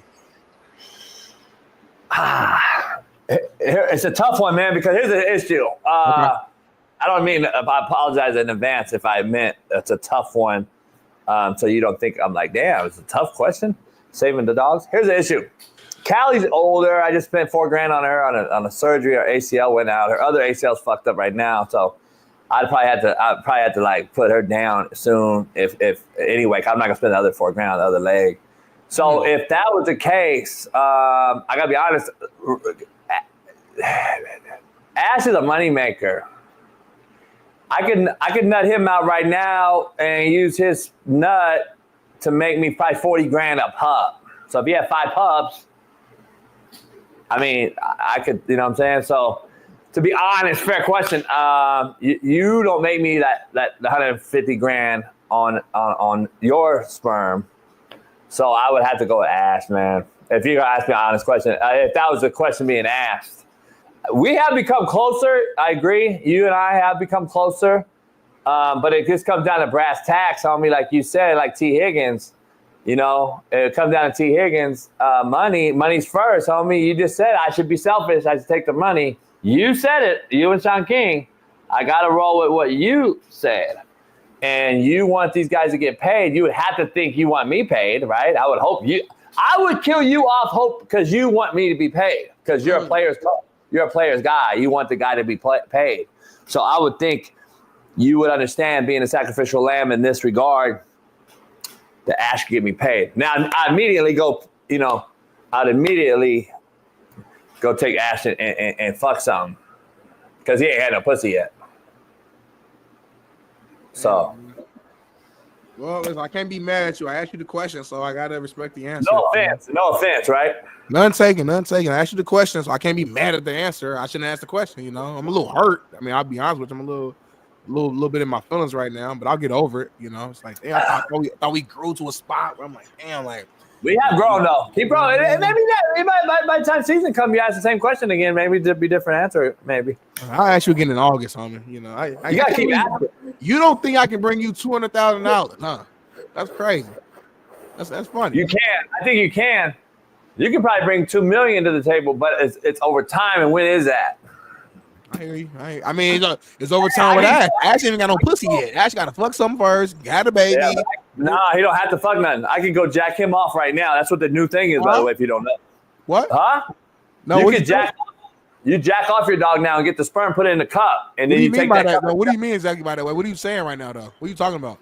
Take the dog to there's certain vets that actually jack them off. Okay, all right. I thought you was about to go in there with Ash yourself and do it. How? I thought you were about to go in there with Ash and like get him right. And I was like, come on, homie. I hope you know about to go in there with Ash and do it yourself manually. Now you take it to a certain vet. So I did this with Stogie, right? Because Stogie was so aggressive. Stogie bit the vet. And then the vet tried to. Is the vet actually? Is there like an actual like a machine doing it right? Like a machine? No, there's a person, homie. They literally go in this motherfucker and jack them off into a thing. That's how these breeders, homie. That's what they do now. So there's no conflict. Homie, no, I'm not lying, homie. It's big money, homie. Go ask. Bestiality, ain't it? That's like some. So look, like Ash's dad, the legendary Stogie. I'm sitting there telling this guy, I'm like, there's just no way. Stogie is a motherfucking hunter by nature. This motherfucker looked, and I knew it was fucking going down. He looked at her, and then she grabbed his shit again. That motherfucker bit that bitch. he don't like it. He don't like getting his rocks off. He didn't like that. Stogie wanted to go get that motherfucker. He didn't want to jack him off. He wanted to go get the pussy. Oh, he would have earned it. Yeah, he didn't want to jack him off. So shout out to Stogie, man. Greatest dog in the history of mankind. Psychopath, but my psychopath. He and they freeze that sperm, and then they sell it. They sell it to the Hamases and everybody in the black market. So anyway, that has to be. I swear I did not know this. A lot of brothers do it because that's the money. So a lot of brothers do it. They're not doing the masturbation though. They're not doing that piece. Yeah, they are. They'll help you sell and they'll hustle. There's no brothers out there actually doing the hand job on the dog. The person Stogie bit was a sister. No, it wasn't. Dead homies, it wasn't. They ain't even got no sisters that do fucking vets. We ain't got no sister vets. It's white. It's all white vet. That's a white job. There's a bad sister vet over here. I've tried all of that for a few years. What's her name? What's up? What'd you say her name was? You said was it Letitia Johnson? Why does it have to be like? What if she has a white name? It's not possible, homie. Letitia is a white name too, though. Letitia could go either way. Letitia or Letitia? Leticia is Mexican. If you say it that way, Leticia, but black people would just call it Letitia. Letitia. That's a black name. Take a listen. Take a look, homie. Shrink culture. I literally know folks that do it, bro, out in the DMV. Yeah, bro. Black brothers do it. I'm just big money maker. I'm just telling you. That's insane. So Y'all some that's bestiality, homie. That's like fucking a horse. That's like some nasty shit y'all doing. Nah, homie, that's how you make the money, homie. Nah, just put them. I don't know, bro. That just sound weird. I'm sorry. I'm just sorry. I can never be me. I'll make some money, do some other shit. Anyway, dog breeder Smitty, I'm telling you, is a big money act, homie. Big money, homie. Just telling you. I hear what you're saying, homie. The Eagles are re-signing linebacker Zach Bond to a 3-year, $51 million contract, keeping him in Philadelphia and off the free agent market. Bond was supposed to be a top free agent next week, but Philly prioritized getting their star linebacker back. That's what they did. They didn't have to go and fight about it or franchise tag him to a 1-year deal. He went out there and balled out.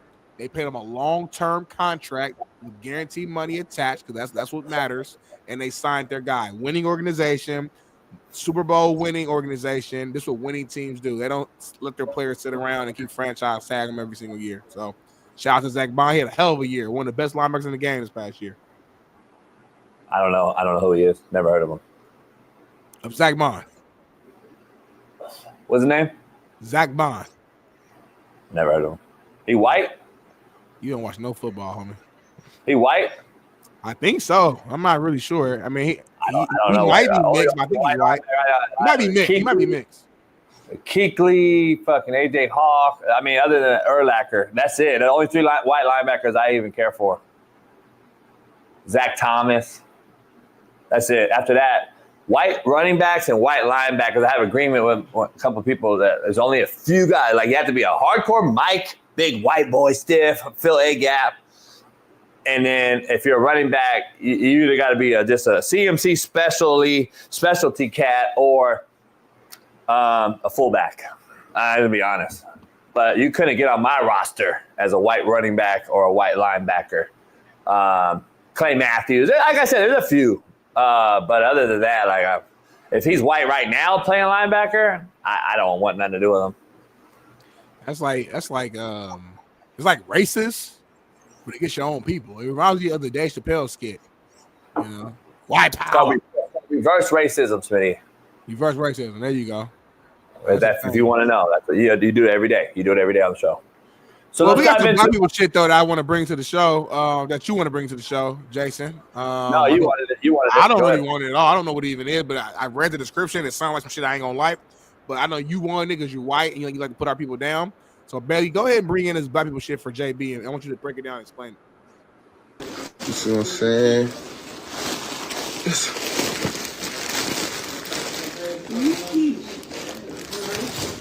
You know, running with that set. You know, I be mixing shit. You know, running with that set, like,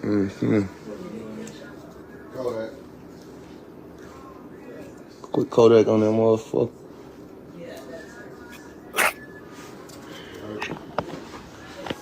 Purple baby shit, man. Everything purple baby. He live, Smitty, right now. Context, everything they live. Purple baby, man. Kodak on that motherfucker. That's that purple. He live on Everything purple baby. Live on Instagram, though. I'm rocking purple.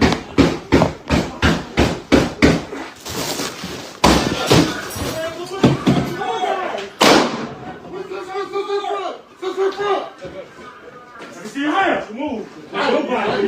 Show me your hands. Stay right there. Don't do it. Stand up.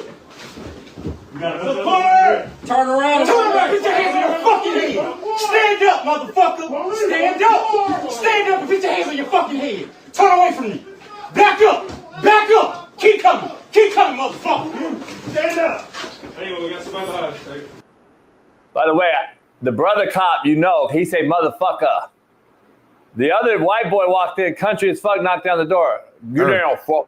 Get down, fucker. So we know there's a brother cop and there's a white cop. Walk that way. Put your hands on top of your head. Ma'am. Stand up. Put your hands on the back of your head. The cops really move like an organized gang, though. For real, like real shit. Like they really do. That's what they're supposed to do. I know. I'm just saying they come in like it's like an organized, like we a gang. Like they talk shit too. They be on their own motherfucker. It's just that they're on the opposite side. Well, for the most part, they're on the opposite side doing what's right. Let me ask something. Let me ask something real quick because I was talking about by him though to be live. That's so stupid and ignorant. Thank you. Address the elephant in the room. I was talking about my boy as a cop. He was like, "That's actually a bad approach from the FBI or whoever that was, SWAT team." Really? They left themselves vulnerable. Yeah, because who's in the back room? Oh, who come out that motherfucker? Because now there's a new rule. If it's in California, I gotta try to escape. They came in with them things though. I think they're walking into some low level criminals right here, homie. Please, youngsters out there, take advice from a legitimate criminal. I have to let you know, you guys are the biggest dry snitchers and tell on your motherfucking self generation I've ever seen. You will go on Adam 96 after his wife just got ran through by 2-3 cats. Tell on your motherfucking self. You'll go on another show, and y'all call it ops, I think. You'll go on another show against your ops, they call them, and snitch on your motherfucking self and get smoked at the goddamn a chicken and waffles spot the next day. Stop telling everybody your motherfucking business and showing everybody what you do. You are the most ignorant criminals I've ever seen in my motherfucking life. Can we please? He was up too. He was up. He could have made a cool little bag off what he had, but he want to be on social media. He's so stupid. People care more about what other people think about him more than actually making the money themselves. That's the number one thing. They want to fucking let everyone know what they got. By the way, you got about $2,000 maybe. How much you really got? These motherfuckers acting like he got fucking Rick Ross weight in that motherfucker. Right. He acting like this motherfucker. He got so much fucking homie. No, in the hood though, he up though in the hood. Like he like cool. I got a couple thousand. That's the lowest level thinking criminals I've ever. This is what it is, homie. These are the lowest level. Off that though, it got to be something bigger we don't know about. Remember, we did it yesterday. 1 in every 36 cats got autism. You can't tell me. You can't sit here and tell me that motherfucker. Did you hear him listen to talk to him? Did you hear him talk? That motherfucker. I might give him a pass. He just ignorant and just didn't do shit in school on purpose. It wasn't raised right. He just not smart because he just chose to not be smart. I don't think he got. I might give him a pass for having a condition. Fuck that. Yeah, he just dumb. Exactly, by choice.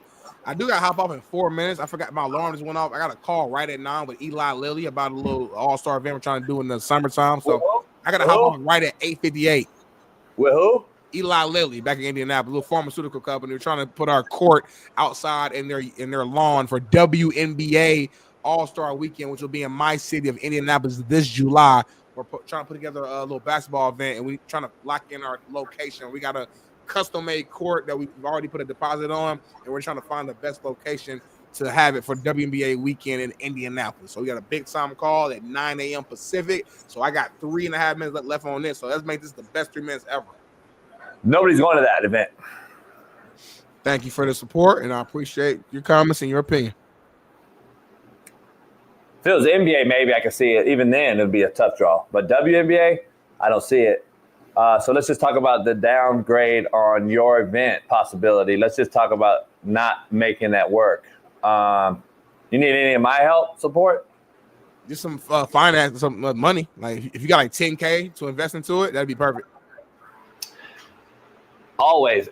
See, always ask the white person for the money, but then bash the white person over here. By the way, is there any brothers that's donated to the chat on the super chat? I don't know if I've ever seen one brother donate. Maxx maybe? No, Maxx, that's for all the time.